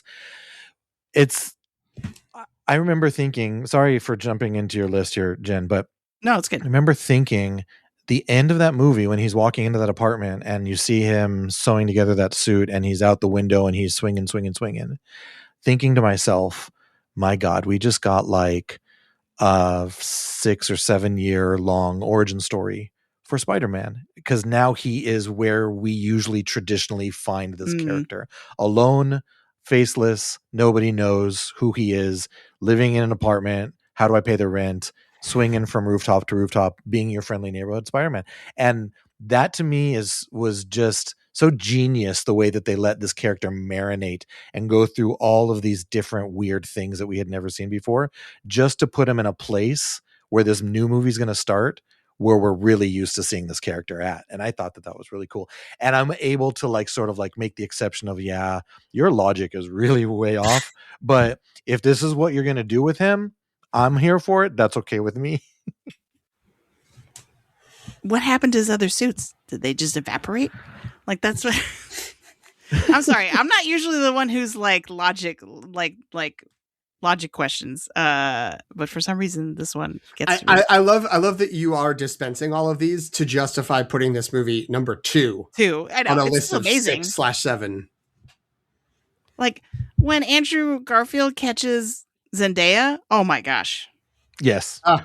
I melt every time. Yeah. That's why I always want to be clear when I say bad things about the Amazing Spider-Man duo of movies. It's because of like what they were trying to do in the story. Andrew Garfield, innocent, and in fact, unimpeachable in those movies. And of course, by extension, in No Way Home, he is best supporting actor in No Way Home, I think. I was going to tack on to the whole, oh, my back joke, with the whole Tobey Maguire back injury. And then, you're amazing. Wait, hold on a minute. Let's talk about the self-talk here, right? Like Tobey Maguire being the counselor, the older counselor, kind of like, hey, stop beating yourself up. And it's so meta. It's so meta because everybody knows that, like, yeah, he is Peter 3, right? In our rankings too, right? And then Tobey Maguire is just like, well, hold on a second, pause here. Let's think about the self-talk here. Like, these moments in that movie are just so magical, and the great payoffs to not only having watched the movies, but being a fan of this character from 2002, was it that Tobey Maguire's first one came out, till now, and them just sort of acknowledging all of this other stuff, right? It's just, to me, so entertaining. Yeah, it's meta in the best way. I also a really huge fan of when Tobey Maguire's like, no, you're amazing. And I have to say, I made my husband John's eyes roll because I was like, I stopped and I was like, they're saying that because he's like, I know. I was like, but it's so cool because they're really referencing the title of the Andrew Garfield movies had the word amazing in them. And he's like, yes, I know. I remember. I was there. And I was like, okay. Thank you. And then is that coming out of you? Like, because remember the controversy? People were so mad about that. Wait, that really? doesn't come out of him. It's not organic. Yeah. He's got this, He's got to build a thing. This movie doesn't know what it's talking about. Oh yeah. Wait. No, these people have always been around, Jen. Don't worry. Okay. The internet was less dominant in society, perhaps. But yeah, no, there were people who were legitimately upset that they had messed up Spider-Man because it was a biological element of him instead of web shooters. I just Does really it come like out Tom. of anywhere else? Yeah, okay. I was gonna say that's the best line, and the way that again Tom Holland nails it, where he's just so innocently be like, "No, I mean, it's like we're just naturally curious because ours doesn't do like the way he says it is so earnest and not gross, and yet the punchline of like, what does it come from anywhere else? It's just like, oh wow, it's so great." So yeah, somehow that this movie is my number 2, even though we're gushing about it, and we've totally derailed I'm one away from finishing this list, and we've totally derailed the conversation in a great way. But yeah, I guess then Civil War. This is recency bias probably because I just rewatched that scene today. But Spider-Man in that fight, which is a very long fight, the like Team Cap versus Team Iron Man, like, and it doesn't work without Spider-Man in it. Mm-hmm. His jokes and the levity, and then like it completely makes the fight believable in the sense that none of these heroes actually, with the exception of T'Challa wanting to kill Bucky, with good reason. With the exception of that, it like him being in the fight and the way he talks to all the heroes in the fight completely makes it believable that these heroes are doing this because they feel like they have to, and they don't actually want to hurt each other. You know what I mean? Without Spider-Man in the mix, I don't think that comes across as well. But him being like, "Wow, aren't everyone's so awesome?" And then the exchange between him and Cap, where he's like, "Where are you from?" And he's like, "Queens." And he just the look he gives him, where he's like, and he goes, "Brooklyn." Just perfect. It's so perfect, right? And it's everything you would want from like a big superhero fight where it's like, oh, all of a sudden you get to see this person's powers against this person's powers, and like the kind of like the like, oh, what would happen if so and so and so and so got in a fight. And I really hope, not to bring up Doomsday again, but I really hope Doomsday captures that magic in some way, because like, why else would you round up this many Marvel characters? You know what I mean? Like, and if you're not going to do that, this many, but apparently not Spider-Man. Yeah, that's so crazy. Neither Spider-Man or Hulk will be in Doomsday. They will return in not Doomsday. Secret Wars? They will return in something else. Secret Wars. Yeah. Do we know why that is? Is that because Tom Holland was filming the Odyssey? Like what? I know. I mean, my guess is it's. I mean, yeah, it could be because, or they were filming this movie. Like, you know, he was.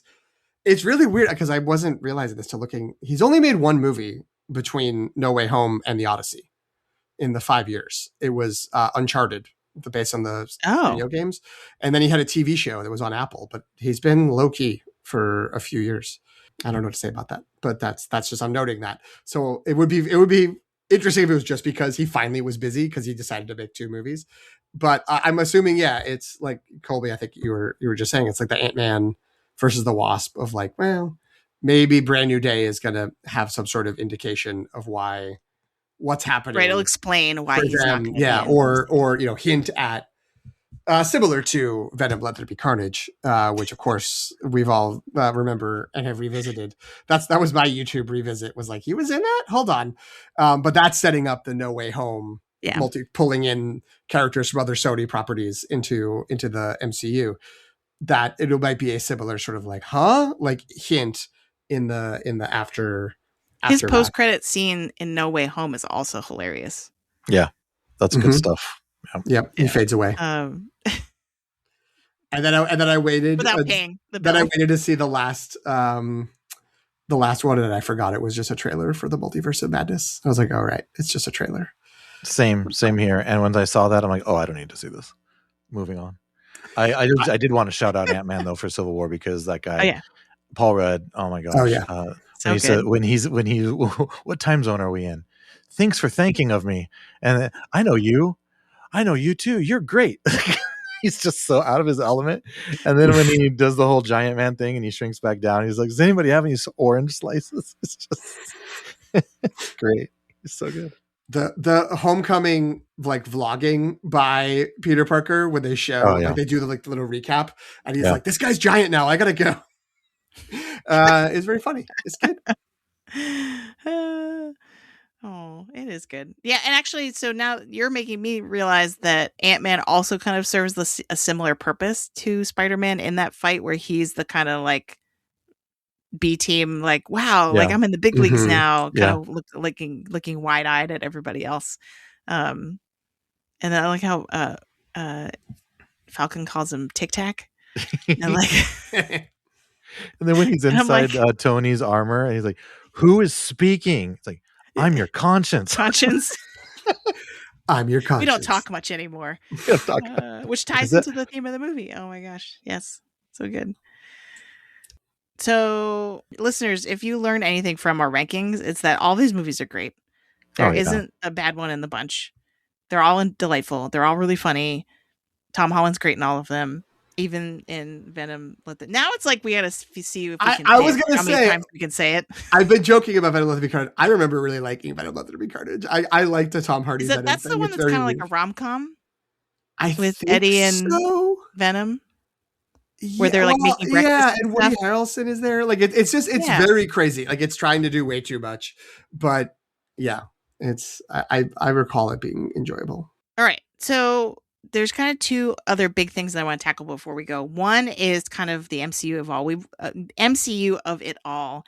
We've been kind of talking, of course, about the different installments in the MCU that Tom Holland Spider-Man appears in. And we've been talking generally about how we kind of feel about it as a project.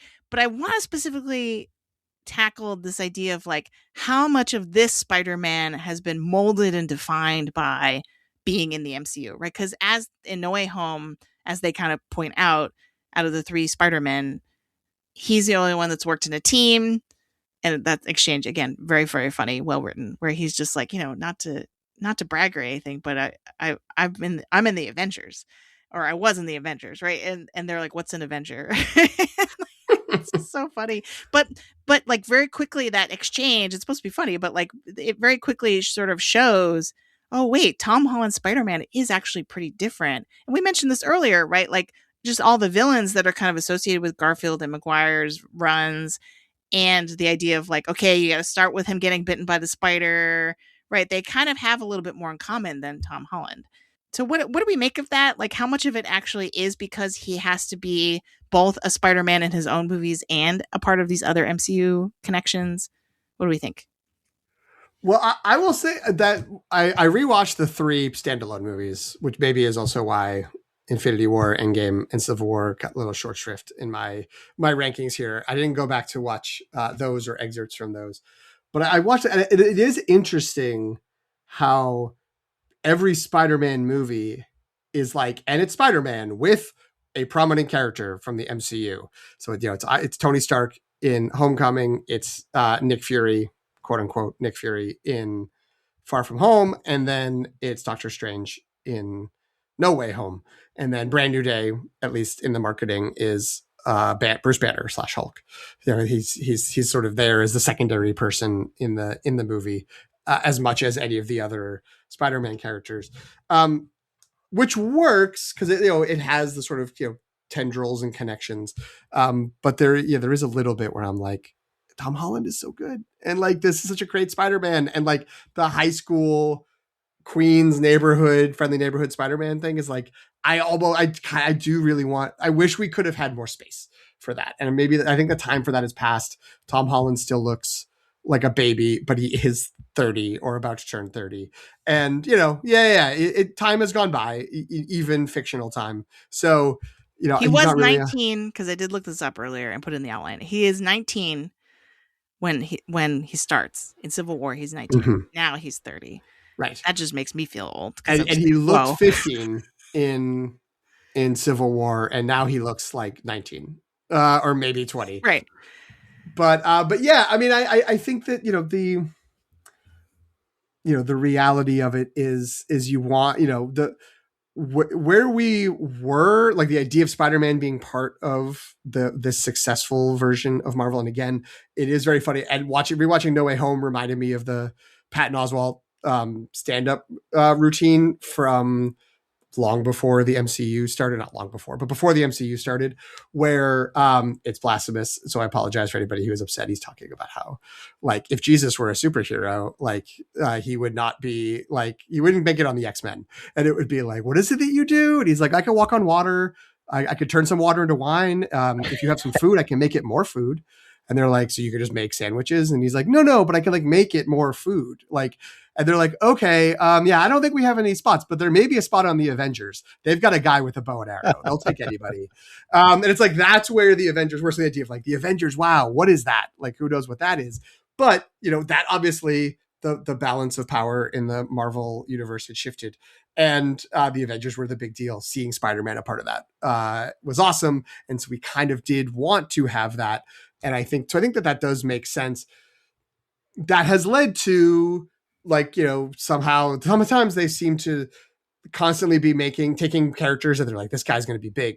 Like, people like him, and trying to make him just Tony Stark. Like, Doctor Strange is kind of Tony Stark, but with magic. And Spider-Man is kind of Tony Stark, but he's younger and with webs. Kind of that's very cynical and reductive to say. But there is that element. But I also wouldn't want them, you know, whatever. I don't know. I want them to try different things when they have new versions of the characters. So I think that works. That's okay. It's interesting now as we approach Spider-Man Brand New Day that, like, in all the other movies, this was a boon. This was a benefit of, like, you're tied into the MCU. This is great. And now, again, maybe I'm speaking for myself, or I'm speaking for the people who have left the island, unlike you two, where it's just a little bit of like, how much MCU am I going to have to know? How much is this going to feel like I will have cared more about this if I had been as tuned in as I was 8-9 years ago? So, you know, will it be an anchor now for the Tom Holland Spider-Man to be tied to the MCU? I don't know. You know, I have been questioning Doomsday, but Doomsday is going to make a ton of money. I think a lot of people are going to come back for Doomsday, and I think they'll come back for the Spider-Man movie. So I think overall it's been a good thing. You know, there's a bit of a formula that developed around between like phase 2 and phase 3 of how these movies go, with like how the fights are like allotted, and a little bit of a studio style, a factory component to it. But I think, you know, it's been okay. Like, that hasn't been too much of an anchor, I think, because there's been enough with these characters that you've really connected to. Even in Far From Home, which, you know, Jen and I agree is sort of easily the weakest standalone Spider-Man movie. Like, it's still like that Mysterio stuff is great with the drones and like what he's aiming to do. So I think that, like, out of all the Marvel movies, the Spider-Man ones have had a unique approach to the formula. They've executed the formula well, maybe I should say. Maybe it's not unique, but they've done a good job of making it interesting for each iteration of the movie. Colby, what do you think? I was just going to say, PT, I think that I really find the way you're framing it very interesting, because he has been so Tony Stark central, right? Because that is the in with the Spider-Man, what we're seeing here in these movies. And it makes me wonder, I'm really interested to see what we see in this upcoming movie, because this is going to be an indicator of anything going forward. Tony Stark is undeniably a part of every part of his walk so far, even separating the Avengers part of it. In the first one, you know, it's the whole suit thing, right? And then the second one, it's the getting out from the expectations and being his own person. And even in the third one, I mean, Far From Home, he's still using Stark tech, right? He could not have done anything that he did in that movie without that, you know, whatever he called it, that Stark, what May thought was the tanning bed that happened. The fabricator. Yes. Yeah, fabricator, I think is what it is. Yeah, and he's That's analyzing all the, you know, these guys and stuff, and that is the legacy, right? And that is the definition of this character.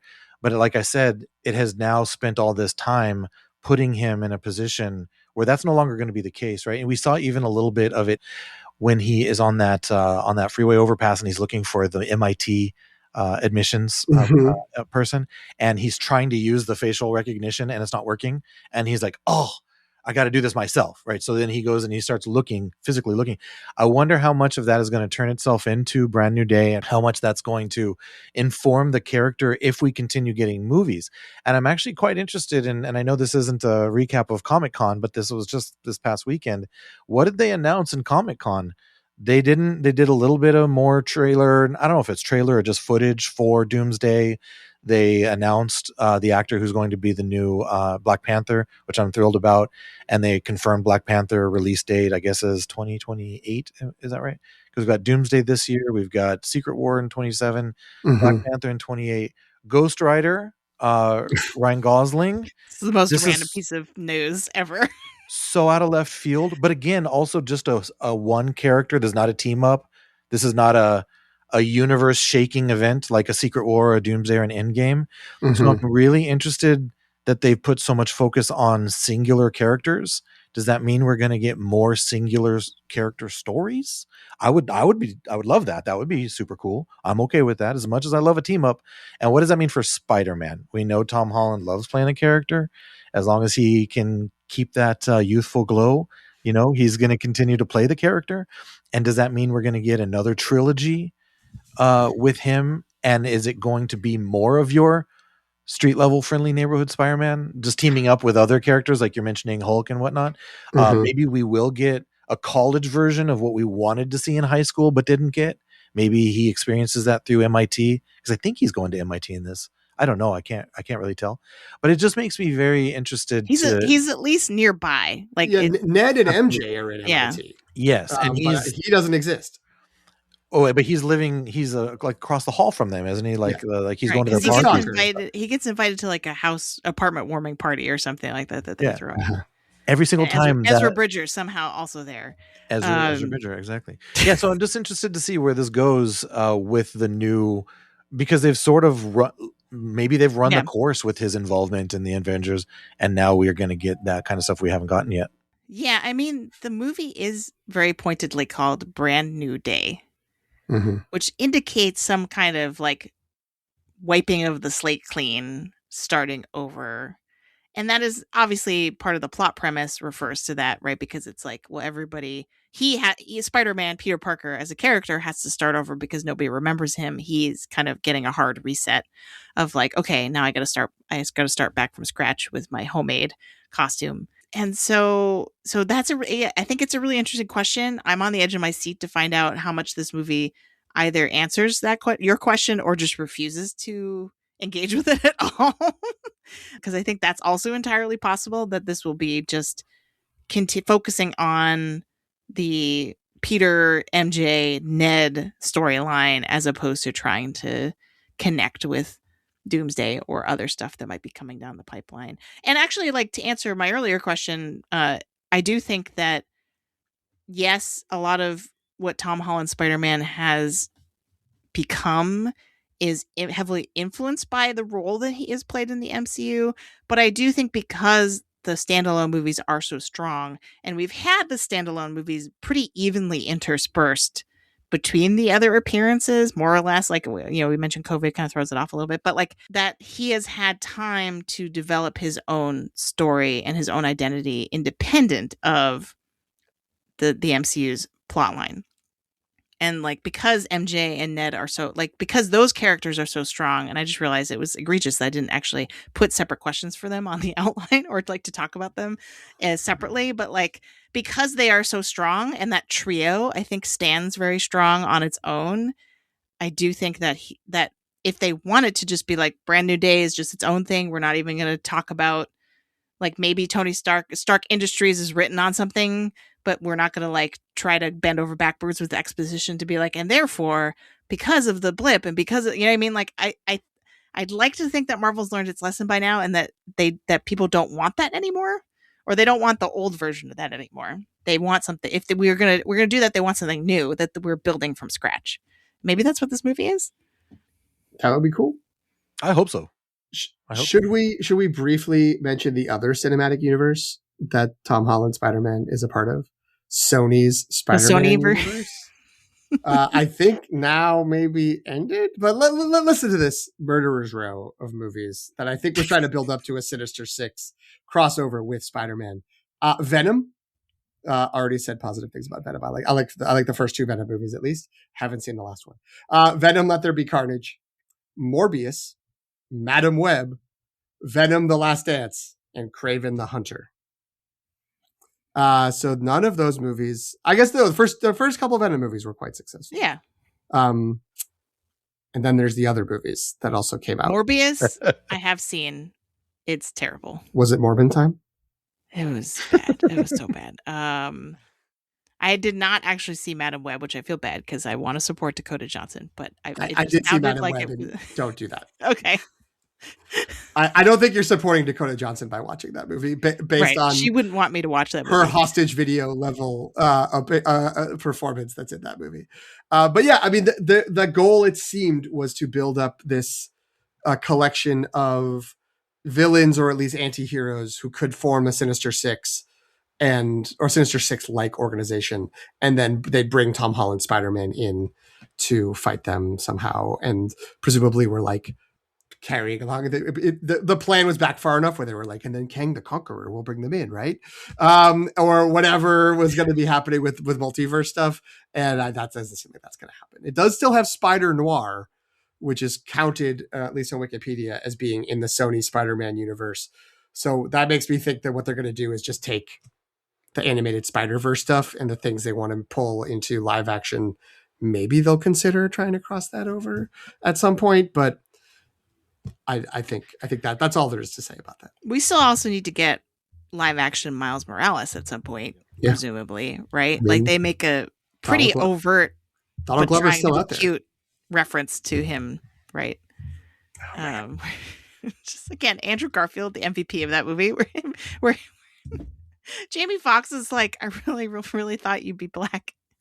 And the way he says, I'm so sorry. Yeah. It's perfect. But then, yeah, Jamie Foxx, there's got to be a black Spider-Man out there. Is good. And it does bring me back to after the first season of Community, the online campaign to get Donald Glover cast. But they cast Andrew Garfield instead.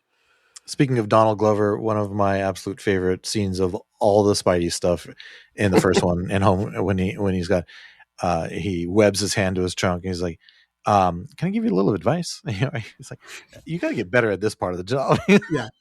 Because Spider-Man walks away. He's like, I didn't tell you the address. I didn't tell you where it's going to be. Yeah. I didn't tell you where the location. And then he's like, hey, get me out of here. He's like, no, you deserve that. He goes, I got ice cream in here. So good. The whole thing is so good. And I'd love to see Donald Glover and more somehow. He could come back to be the Prowler. And also speaking of the Prowler, we have forgotten another appearance by Tom Holland. He did appear in Across the Spider-Verse. That's true. They did have images. I had forgotten about that. They have a live action image of, It was real quick, but that broke my brain a little bit. All right, wait a minute. We have to go back to our rankings. We have to reorder our appearance ranking. Uh-oh. Sorry. I'm putting it over Venom, Their Be Carnage. You can't stop me. Okay.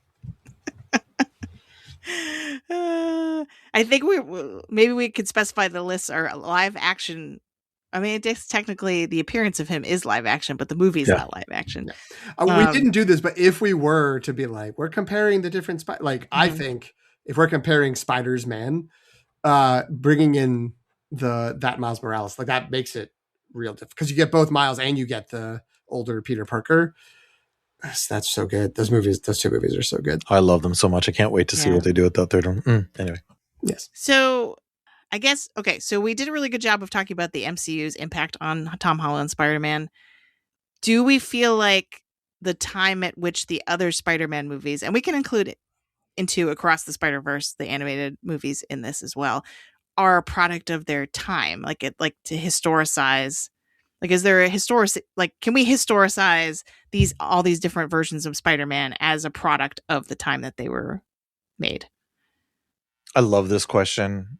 As I remember, I sort of briefly referenced it with my history of the character, the 1990s. Well, even if you want to go back further than that, you got your Superman movies in the 80s. That was the big superhero movie, right? And then that sort of went away again because if anybody remembers Quest for Peace, is that what it's called? The fourth one? Yeah. Not great.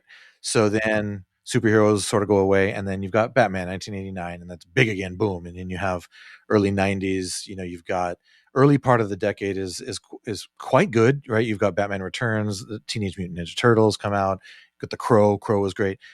Blade was good. It was in the second half of the the decade. But as I remember the 90s, the superhero movies really started to fade again, because you're getting your Batman and Robin, which was also, again, not good, and other things that were just not quite as good as the earlier part of the decade. So going into like 2000, when X-Men starts to launch, and then 2002 with the Tobey Maguire Spider-Man movie, if you go back and watch that movie, it really is a product of its time. It has I would say a heaviness that previous superhero movies may not have had, but it still has the lightness too, right? You've got remember when he's like he's on the roof and he's running away from MJ.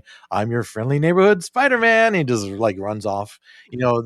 That does not happen in the Andrew Garfield era. That's a much darker take in the entire universe, but it really reinvigorates the genre, right? You take X-Men and you take Spider-Man, and boom, superhero movies are back. And then you've got the urban legend of like the whole 9/11 scenario, where I guess the last scene was he spins this web between the World Trade Center towers. There's a trailer. You can watch the trailer that has that. I don't know if that was the scene, but there was a trailer that had to be pulled from the theaters. Yeah, so that is like real world intersecting with pop culture, right? He has to change this up, and then you've got the first half of the 2000s very strong again. X-Men 2, Spider-Man 2, and then they start to wane again, and then the MCU comes along, and sort of takes the spotlight, right? Once we get to the Avengers by 2012, they've taken over. But I have to mention, like, I am absolutely fascinated with all of what ran up to this character being shared between these two studios, and the whole email leak and the hack that happened. I don't know how much you guys remember of this, and how it's tied into a Seth Rogen and James Franco movie, where the interview, right? Mm-hmm. And this group of hackers is very upset about this movie where these two characters were contracted by the CIA to go kill the leader of North Korea. And it's literally a worldwide conversation. Group of hackers hack Sony, get thousands of emails, start releasing them, and people start seeing there's been dialogue between Amy Pascal and Kevin Feige about sharing this character, and how Sony doesn't want to do it. And the backlash is so big, it literally reaches Sony headquarters in Japan, and they start reaching out to Sony Pictures and saying, what is this about? What is going on here? Busted. What exactly? Why are you costing us money? And then that happened in November of 2014.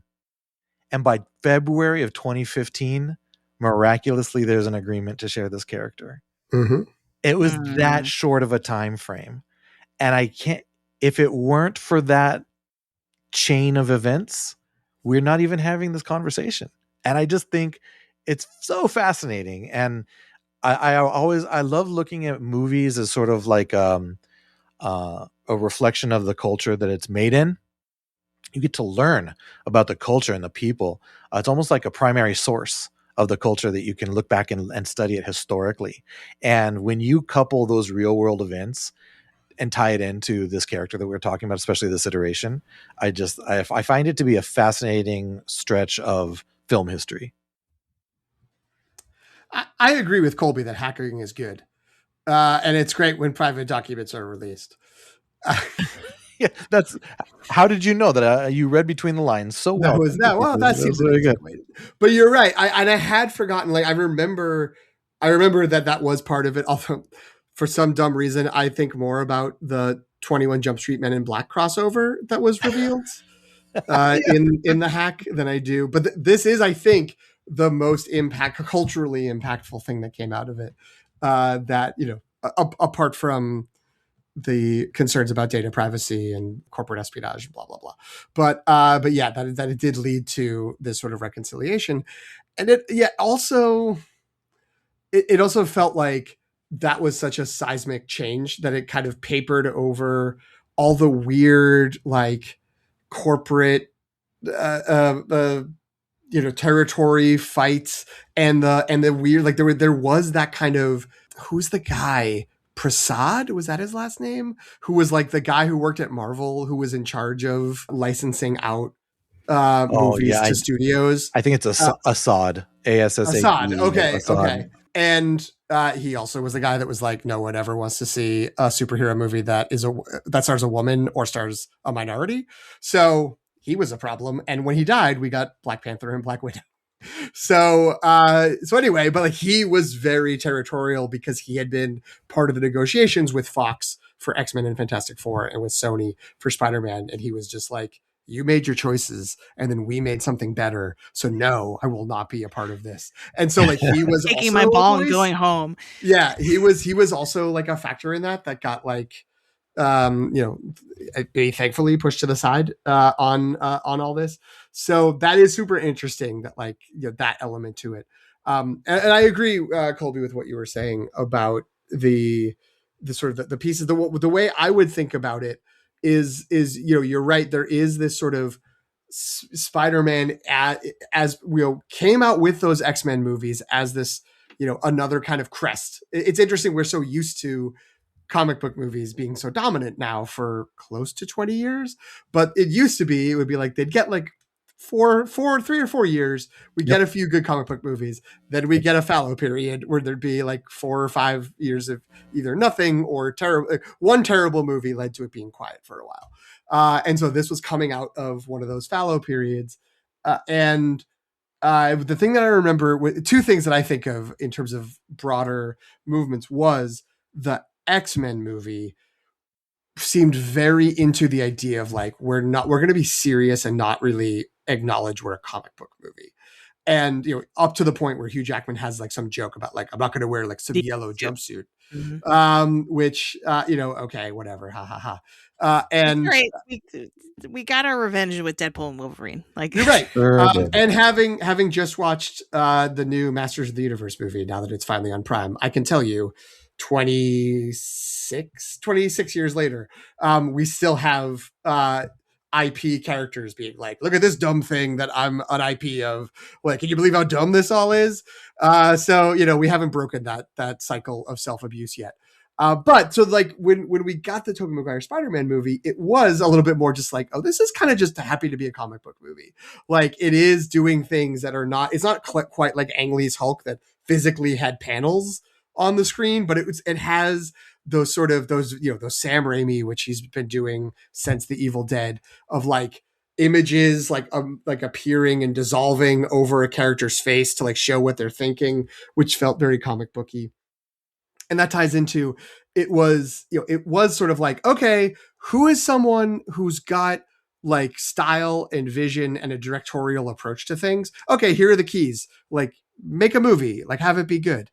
And so Sam Raimi got a bunch of money to make a Sam Raimi movie that was about Spider-Man. And that's why I like those first 2 movies, because they're really good, because they're good Sam Raimi movies and I like them.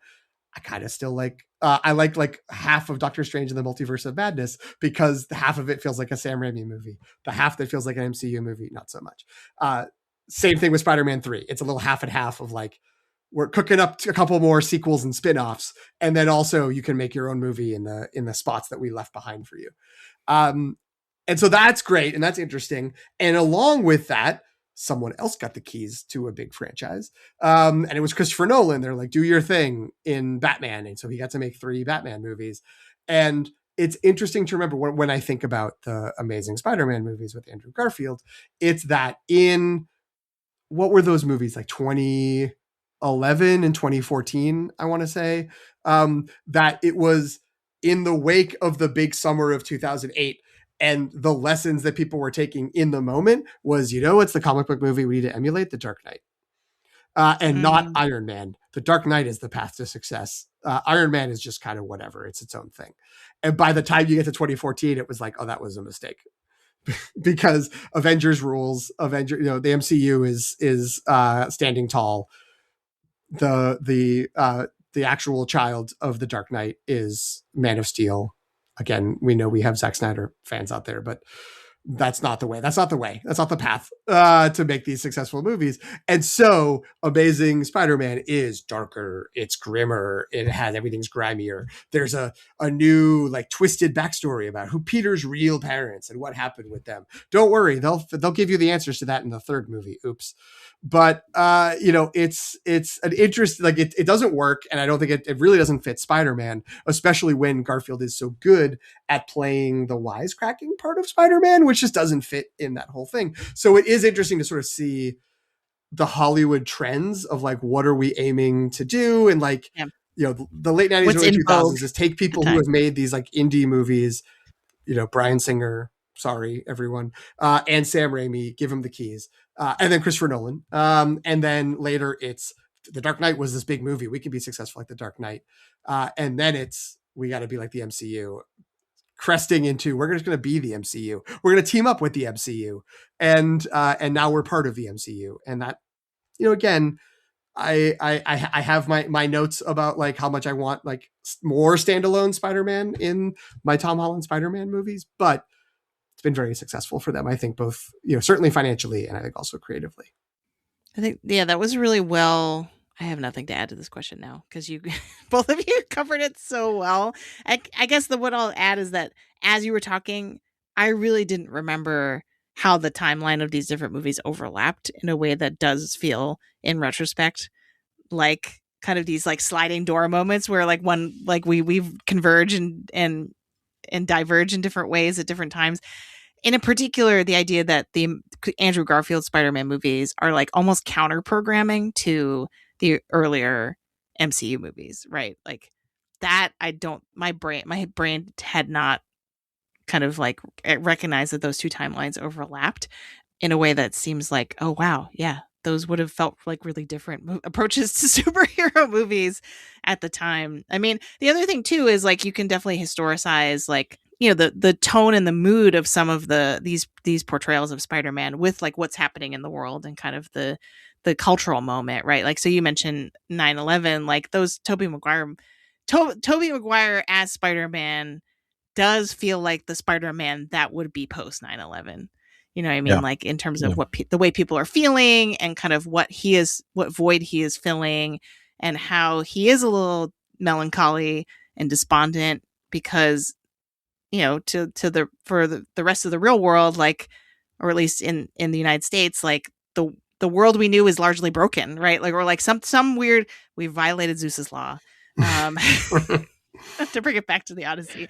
But that you know what I mean? Like, and so it's interesting to think about how a lot of the portrayals of like, how does Spider-Man kind of need to shift a little bit in his portrayal? And I think it's interesting that the Tom Holland Spider-Man is meeting a cultural moment where we really want a version of Spider-Man that's hopeful and happy and I don't think that's a coincidence, you know what I mean, that people responded positively to that version of Spider-Man and youthful, right, and energetic and like it is interesting. Everything you said I think is right about Tobey Maguire Spider-Man, but the whole movie was filmed before 9/11.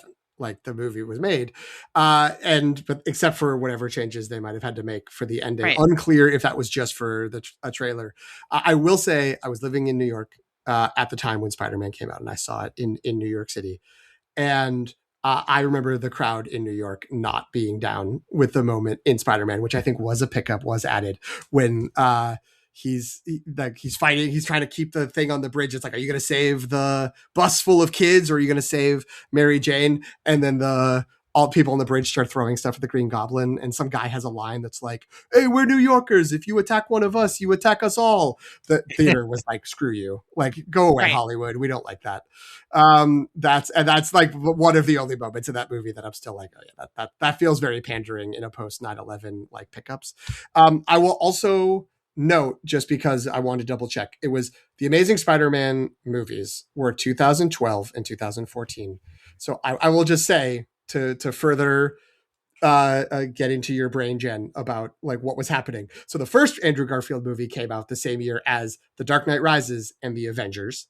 And the second one came out the same year as Captain America, Winter Soldier, and Guardians of the Galaxy.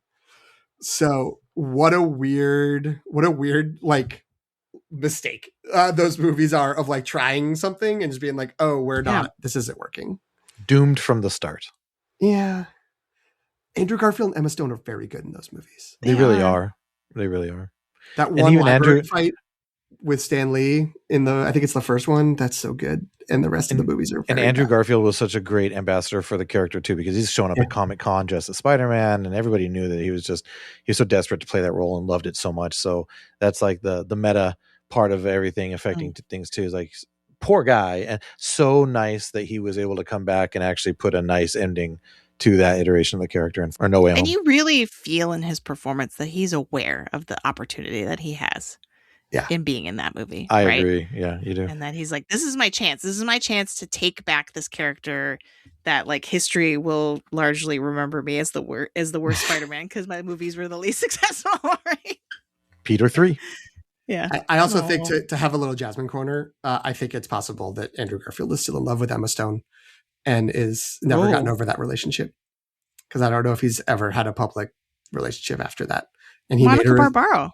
Is he dating Monica Barbaro? Okay. Yeah. I just did a quick Googling and it didn't came up. Where have you been? I think. All right. Well, I have not spent enough time in Jasmine Corner because she would have told me that probably. Good for him. I'm glad, Andrew. He looked to still be pining after her the last time I saw them talking together. They are in, what are they in together? I mean, I feel like I mostly have seen evidence of this because they've popped up like at Wimbledon. Oh, sure. Like they really like tennis, I guess. But I feel like there was like it was after A Complete Unknown that they started dating, which doesn't make any sense because he wasn't in that movie. Or like that doesn't mean, you know what I mean? That's just the timing of it. Yeah, since early 2025, he's been in a relationship with her. But that's the first one since that's a decade after he and Emma Stone broke up. That's the first publicly listed. By that, I mean someone added it to Wikipedia. So hopefully he was out doing whatever he wanted to do and he's having a great time. But, okay. They've still got nothing on Tom Holland and Zendaya. No. Those two are literally our existence's anchor beings. Yeah. I think that could be bad. That could be upending if anything happens there. Yeah. They must be protected. Well, and I also will say, because we haven't had a chance to give Zendaya her flowers during this episode necessarily, but the way that she plays MJ as like 15% weird, yes, is genius. Like where a lot of her line readings are really unsettling in a way where you're like, what? Like what? And the way she's back to that at the end of No Way Home when she's forgotten him, of did a really good job of showing how she's softened. What we see of her is softened because she's opened up to Peter as a character. Yeah. Also note, Spider-Man Homecoming, her first real movie. Like she was like a Disney star sort of like pseudo cameo in some movie in like the early 2010s. Yeah. But she was on Dancing with the Stars. I don't remember when that is. She had a Disney show that ran like a bunch of years. And then, but like she hit the ground with Homecoming and The Greatest Showman. And like, I had pulled up her filmography, of course, because I'm that guy, like watching probably during Far From Home. All due respect to Far From Home. I was like, I could look at filmographies during this. And I was just like, oh, like every movie she's been in as a live action presence is like, I remember that movie coming out. It was, if not successful, it was like discussed as a big deal. You know, whatever, the Malcolm and Marie movie. And then it's like, it doesn't take long to get to the drama and, you know, the Dunes and then the drama and now the Odyssey. It's just sort of like, wow, like we're talking about all these movies coming out so quickly. It's like Zendaya's movie career has been prominent for a while. She also was in commercials when I was like, I don't know who this I'm supposed to know this person. She's got a Z name. She only got one. She Cher? What is going on? Who is this? Someone's like, it's a Disney Channel person. She's released some songs, whatever. I'm like, okay. And now I'm like, oh yeah, she's a foundational cornerstone of our civilization. Yeah. I can't argue with that. But she's also she's just really good MJ. Like rewatching these movies made me realize like we're so used to seeing Zendaya with a capital Z that I feel like here she's just MJ. You know what I mean? Like she's just MJ, and she's like this quirky, kind of dark, very smart, like match for Spider-Man. You know what I mean? Like it's like, and they were also very smart to show. I meant to say this earlier when we mentioned it, but like to show to the restraint they show in Homecoming. To be like, no, we're not going to just jump right into she's swooning for Spider-Man. Like we're going to build her up as a character first and sort of like give her room to breathe so that when they do get together, it is a lot more authentic and kind of as opposed to rote. You know what I mean? Like there was a way they could have just been like, yep. And here's Zendaya as MJ. She's doing all the MJ type. She's doing all the damsel in distress MJ things. Right. That's not to say nothing against Kirsten Dunst and Emma Stone, but like, you know what I mean? Like her character, they were very purposeful in resisting her as an archetype in a way that I appreciate. Agreed. And another thing that I think is super unique to Tom Holland and Zendaya in these roles is when she finds out that he's Spider-Man, it's usually like this big dramatic thing. And he's going to tell her something else. And she's just like, you're Spider-Man. Yeah. She's the one who brings it up. Yeah, she's the one that tells him, and then he doesn't want to tell her that. He's not there to tell her that. I think he's there to tell her like he likes her, like he wants to be with her, and she turns it into this, you're Spider-Man, and he's like, and then big circle, and then he's like, well, I am Spider-Man, and she's like, remember, I guessed it. And then you can fast forward to like the end of Endgame. She's like, I'm just going to figure it out again. I'm just going to figure it out. The confidence that she comes into this role with, and the earnestness is just something else. And then she goes from, like you guys have mentioned, this sort of dark, weird kind of dark humor, but too vulnerable and absolutely like undeniably loving towards Peter, like in his worst moments. Like she is just so caring and tender. What a remarkable job. Like that's why I say that there are anchor beings, like these two people, like they are phenomenal. Yeah. And her arc also has been from, to go back to our opening, of the line that you used of like, if you always expect to be disappointed, you can never actually be disappointed. I mean, like she goes from that to towards the end of No Way Home, where she says, oh, like, no, like I think it's Spider-Man, like Peter Parker's about to like quote that back to her. And she's like, no, we're going to do this. Right. And so it's so smart how they did that. Also, just the way she says, yes, my Spider Lord, as like, just the best. I will say, like, I'm sorry to end with this being like a little nitpick. Is there more that I forgot or missed? Because I just watched the movies, but I feel like the Homecoming ends, and he's sort of had the crush on Liz, which is Michael Keaton's character's the Vulture's daughter. And then she's like got to leave town because her dad's a master criminal and has been arrested as such. And then, Michelle, I believe she's just been going by Michelle, says, my friends call me MJ. And you're like, okay, that's MJ. And then the start of Far From Home, he's just sort of like, I got to figure out a way to tell MJ that I'm in love with her. And it's like, is there more that we actually get? Or is it just sort of implied that in between, it's like, of course he falls in love with MJ. It's MJ. That's how this works. I guess I'm asking, like, was there something in some other movie that I'm forgetting that you guys remember? I can't remember which movie. This is terrible. I can't remember which movie this is, but they do have some scenes where they're doing, maybe it's at the beginning of Far From Home, where they have like, they're in the like science club or whatever. Yeah. Right? Like there are some scenes where they kind of like establish I agree that it's not like gradual, but no. I think the scenes you're thinking of, Jen, are actually in Homecoming, because there are some but because I caught onto the same thing, I didn't remember. It's like, oh wow, wait a minute, because I literally watched Homecoming. I think then the next day I put on Far From Home, and he went from, he never loved Liz, right? There's never love there. There's a crush. He's got a crush, but then he's all of a sudden like, I've got this big plan, and he's literally telling Ned what he's going to do to confess his feelings to MJ. And I was like, hold on a second. There was nothing between that and that. Like she didn't appear in like an Endgame. She wasn't in Infinity War or anything like that. So yeah, there was a little bit of a jump there. It's a time jump. Yeah, it's okay. because I mean the blip had occurred, like a lot I'm had happened. I'm also realizing that he had gone through a lot of stuff Yeah. in Infinity War and Endgame, between being wiped out. It might have led to him reassess some of the ways he'll do things. So, okay, that's great. Do we have any other anticipatory thoughts for Brand New Day? I mean, we've already talked a little bit about John Bernthal, but I think the lesson from this rewatch of No Way Home for me was that Spider-Man can be at his best when he is working with villains, right? Like the idea that the villains kind of become anti-heroes in that film, and that we empathize with them. He feels sorry for them. He's trying to help them, right? Like, I think that energy could very easily carry over into Spider-Man and the Punisher. And like, that's kind of what we see in the trailer, right? They're like, Sure. They're not antagonistic towards each other, but they're cross purposes, and they're just like, you know what I mean? Like so that I think is going to be really interesting potentially. Beyond just the excitement I have for another Spidey movie and whatever comes with that, I will say that I am most excited to see what is happening with Sadie Sink.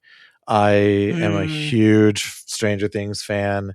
For me, it's Star Wars, Marvel, Stranger Things was the top three, and Sadie Sink is a big part of that. I love the character she plays in that show, and when it became official, and it had been rumored for a long time before it became official, but when it did become official that she was in this movie, like I was super happy because I think that she's an incredible. She will bring I feel like she will bring similar energy to like the kind of thing we're talking about with Zendaya and MJ. I have no idea what character she's playing. I have an idea of what character I would hope she's playing.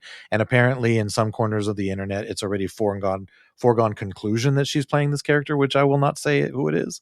But if she's not playing that character, it's also okay with me, because whatever they do with her in this role, I'm excited to see. And I am so happy that for the first time, and I don't know when, Marvel has actually shown restraint and not just blabbed it out on some trailer or some upcoming commercial, because that's what they do. We're in like the red zone time right now, right? Where they just start giving us things I don't want to see. And I haven't seen that quite yet with Sadie Sink, and I love the restraint that they've shown. So for me, that's like the biggest like non Spider-Man related continuing type of story thing. It's what's going to happen here with Sadie Sink. You got to wait till like Friday night is when the social media posts from the Marvel accounts will start breaking all the spoilers. Yeah. No. We gave you 24 hours. Yeah. You had your chance. Yes, poor red-haired woman cast in Marvel movie has to answer many questions she can't answer. So I'm excited in a way, more so than I was before. Because again, I've been I'm the person here with the most Marvel burnout. But having revisited and been like, right, I already had planned to see the new movie because it's Spider-Man, and I was like, I like Spider-Man as a character. I like these Spider-Man movies more than the MCU. Like MCU fatigue is not going to stop me from Spider-Man. But now that I've rewatched the three movies, I'm like more excited. I'm like, right, I do really like these. These are quite good, and whatever that fatigue has not dampened my ability to enjoy it. I will say my big question is a little behind the scenes. John Watts directed the first three of these movies. I wouldn't necessarily say I was like, wow, a masterful hand director. He did a great job. There's always a couple of amazing, I think, shots or sequences in these, but he has moved on and is not directing this. It's going to be directed by Destin, or it has been directed by Destin Daniel Cretton, who did Shang-Chi and Wonder Man, a movie, a Marvel series I didn't watch, but is the one I've heard is the good one from the last few years. You gotta watch it. That's what I'm saying. People have said really positive things. Well, I shouldn't say it's the only good one. I mean, because again, I like Daredevil, so I'm going to do Daredevil for sure. And people really like Spider Noir, which is technically, again, outside of the MCU, but still whatever. But Wonder Man as the Disney Plus MCU show is the one people are like, that's the one. Like, make sure you watch that one. So that's good. I liked Shang-Chi. He also did Short Term 12 early in his career, and that movie is great. He is also, I'm now looking, he is 4 months younger than me, so he can go to hell. So I take back everything I said. Wow. This guy sucks. That came out of nowhere. This guy sucks. It is awful. No, just kidding. But it's going to be different. And so, like, how is that going to be different? How is he going to carry this forward? What, how is that going to change? Is that going to change things in any way? Again, not because I'm in love with John Watts and thinks that like he did an irreplaceable job, but there's something to be said about consistency. There's not a lot of times in the MCU that three movies in a little sub franchise get directed by the same person. James Gunn for Guardians. I guess the Russo brothers. If we fold Captain America and Avengers together, they did 4 in a row. It'll be interesting to see how this changeover works and what that does, adds, takes away, modifies, improves. We don't know, but I'm interested. The action looks phenomenal. I just wanted to say, and that is consistent with Shang-Chi, because Shang-Chi's fight choreography was fantastic, and it looks like it's going to continue that. Yeah, and I was going to say that the thing that I think works so well in Shang-Chi is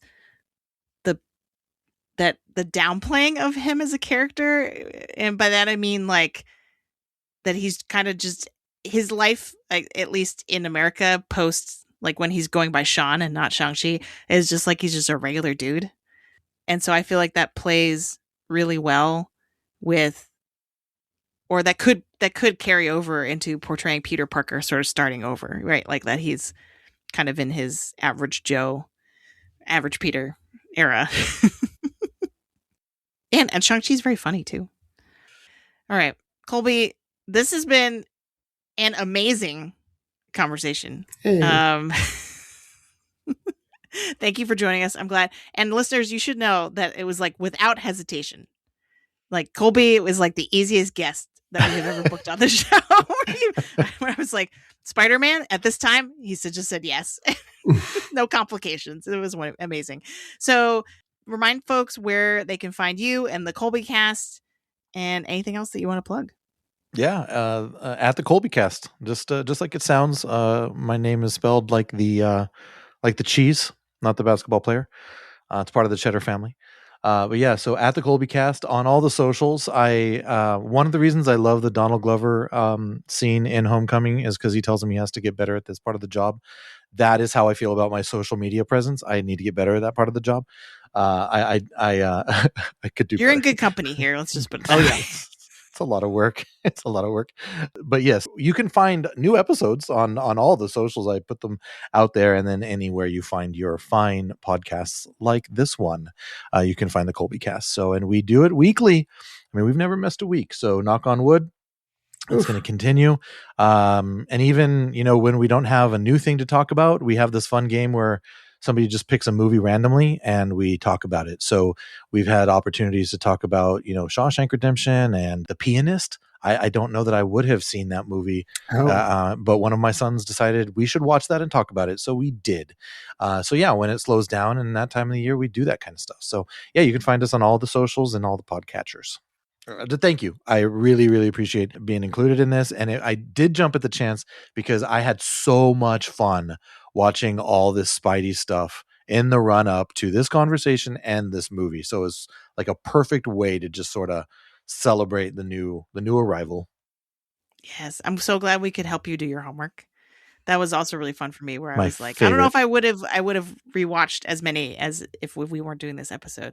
I agree. And I also want to pre-advertise, not to be presumptuous, but I'm assuming there's going to be a Colby Cast episode about Brand New Day coming at some point to our That earbuds. is the plan. I'm hoping to have everybody see it this weekend, and then if schedules are coordinated, we will have an episode up for everybody the week after it releases. Fingers crossed.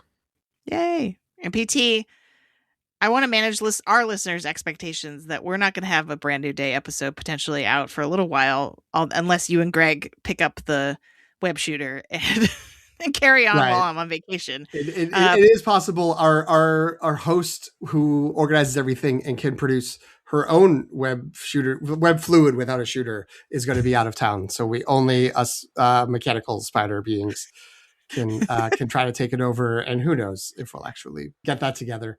But yeah, if you should go follow the Colby Cast wherever you get your podcasts. Get your regularly scheduled weekly podcast. If you would like irregularly scheduled podcast episodes, you can follow the Long Take Review wherever you get your podcasts.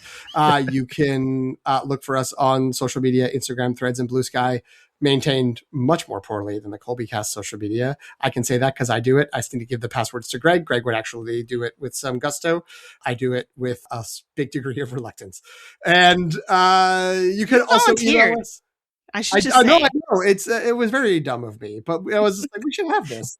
And then, this never bring up an idea unless you want to actually do it is a good lesson for our listeners. But yeah, anyway, you can email us longtakereview@gmail.com. You can look for us on Letterboxd at LTR Pod. You can also look for me personally on Letterboxd at PT McNiff, PTMCNIFF, where I will be logging all the movies I watch as I think about what are the movies I would recommend for the Colby Cast for them to talk about, / make them watch if Colby ever gets bored of just an internal recommendation system and wants to bring in outsiders. I'll have a whole list. I'll figure it out. I'm here for it. I'm here for it. Jen, where can folks find you?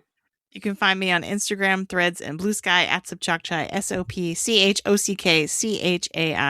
or on Letterboxd at Qui-Gon Jen. And I just want to do an extra plug. If you're listening to this and you haven't listened to our episode about the Odyssey and you haven't read Greg's article about the Odyssey, it is incredibly helpful if you want to sound smarter at your next barbecue when people are talking about the Odyssey and you want to push your glasses up and say, well, actually, he's there for you with that piece. So go check that out at ioncannon.com, which is his website. Pew pew. That was my sad attempt at, that's not at all what Spider-Man's web shooters sound like. It's Thwip, right? Thwip. Oh, that's true. Thwip. I don't know why I said Thwip. That's I said that.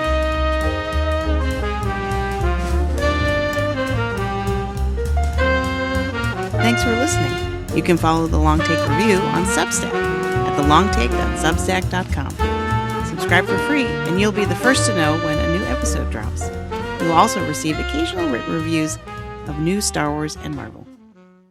Also, shout out to California Adventure. I meant to mention that at some point, but the Spider-Man show and the web shooter ride in there are great. I vaguely recall the first time I visited California going to Universal Studios and there was a Spider-Man musical and it was incredibly sad. Am I making this up? Am I mixing it with something else? I have no recollection whatsoever. I recall there was a Green Goblin and a Doctor Doom and it was at Universal. That sounds great. I sadly missed the Marvel Broadway the Rogers the musical. Rogers the musical. Yes, I missed that when it was. It was called brief. Sorry, it was called Spider-Man Rocks, a rock and roll musical. Not to be confused with the Bono and the Edge Spider-Man Into the Dark. What was that? Like the Broadway show that was supposed to be a Susan Sontag? There was a Spider-Man Broadway show. I remember that. That's right. You two definitely played 2 songs from that during the tour that was supposed to be, that was happening before it was a total failure. Switch Off the Dark or Turn Off the Dark. Maybe that's what it was called. Something like that. Supposed to be a total disaster and multiple people got hurt from the attempts to do crazy stunts. Like people were just having spinal injuries from the harnesses whipping them around the stage. So not great. Wow. A real mess. Anyway. And now we've officially lost everyone. So I'm going to hit stop.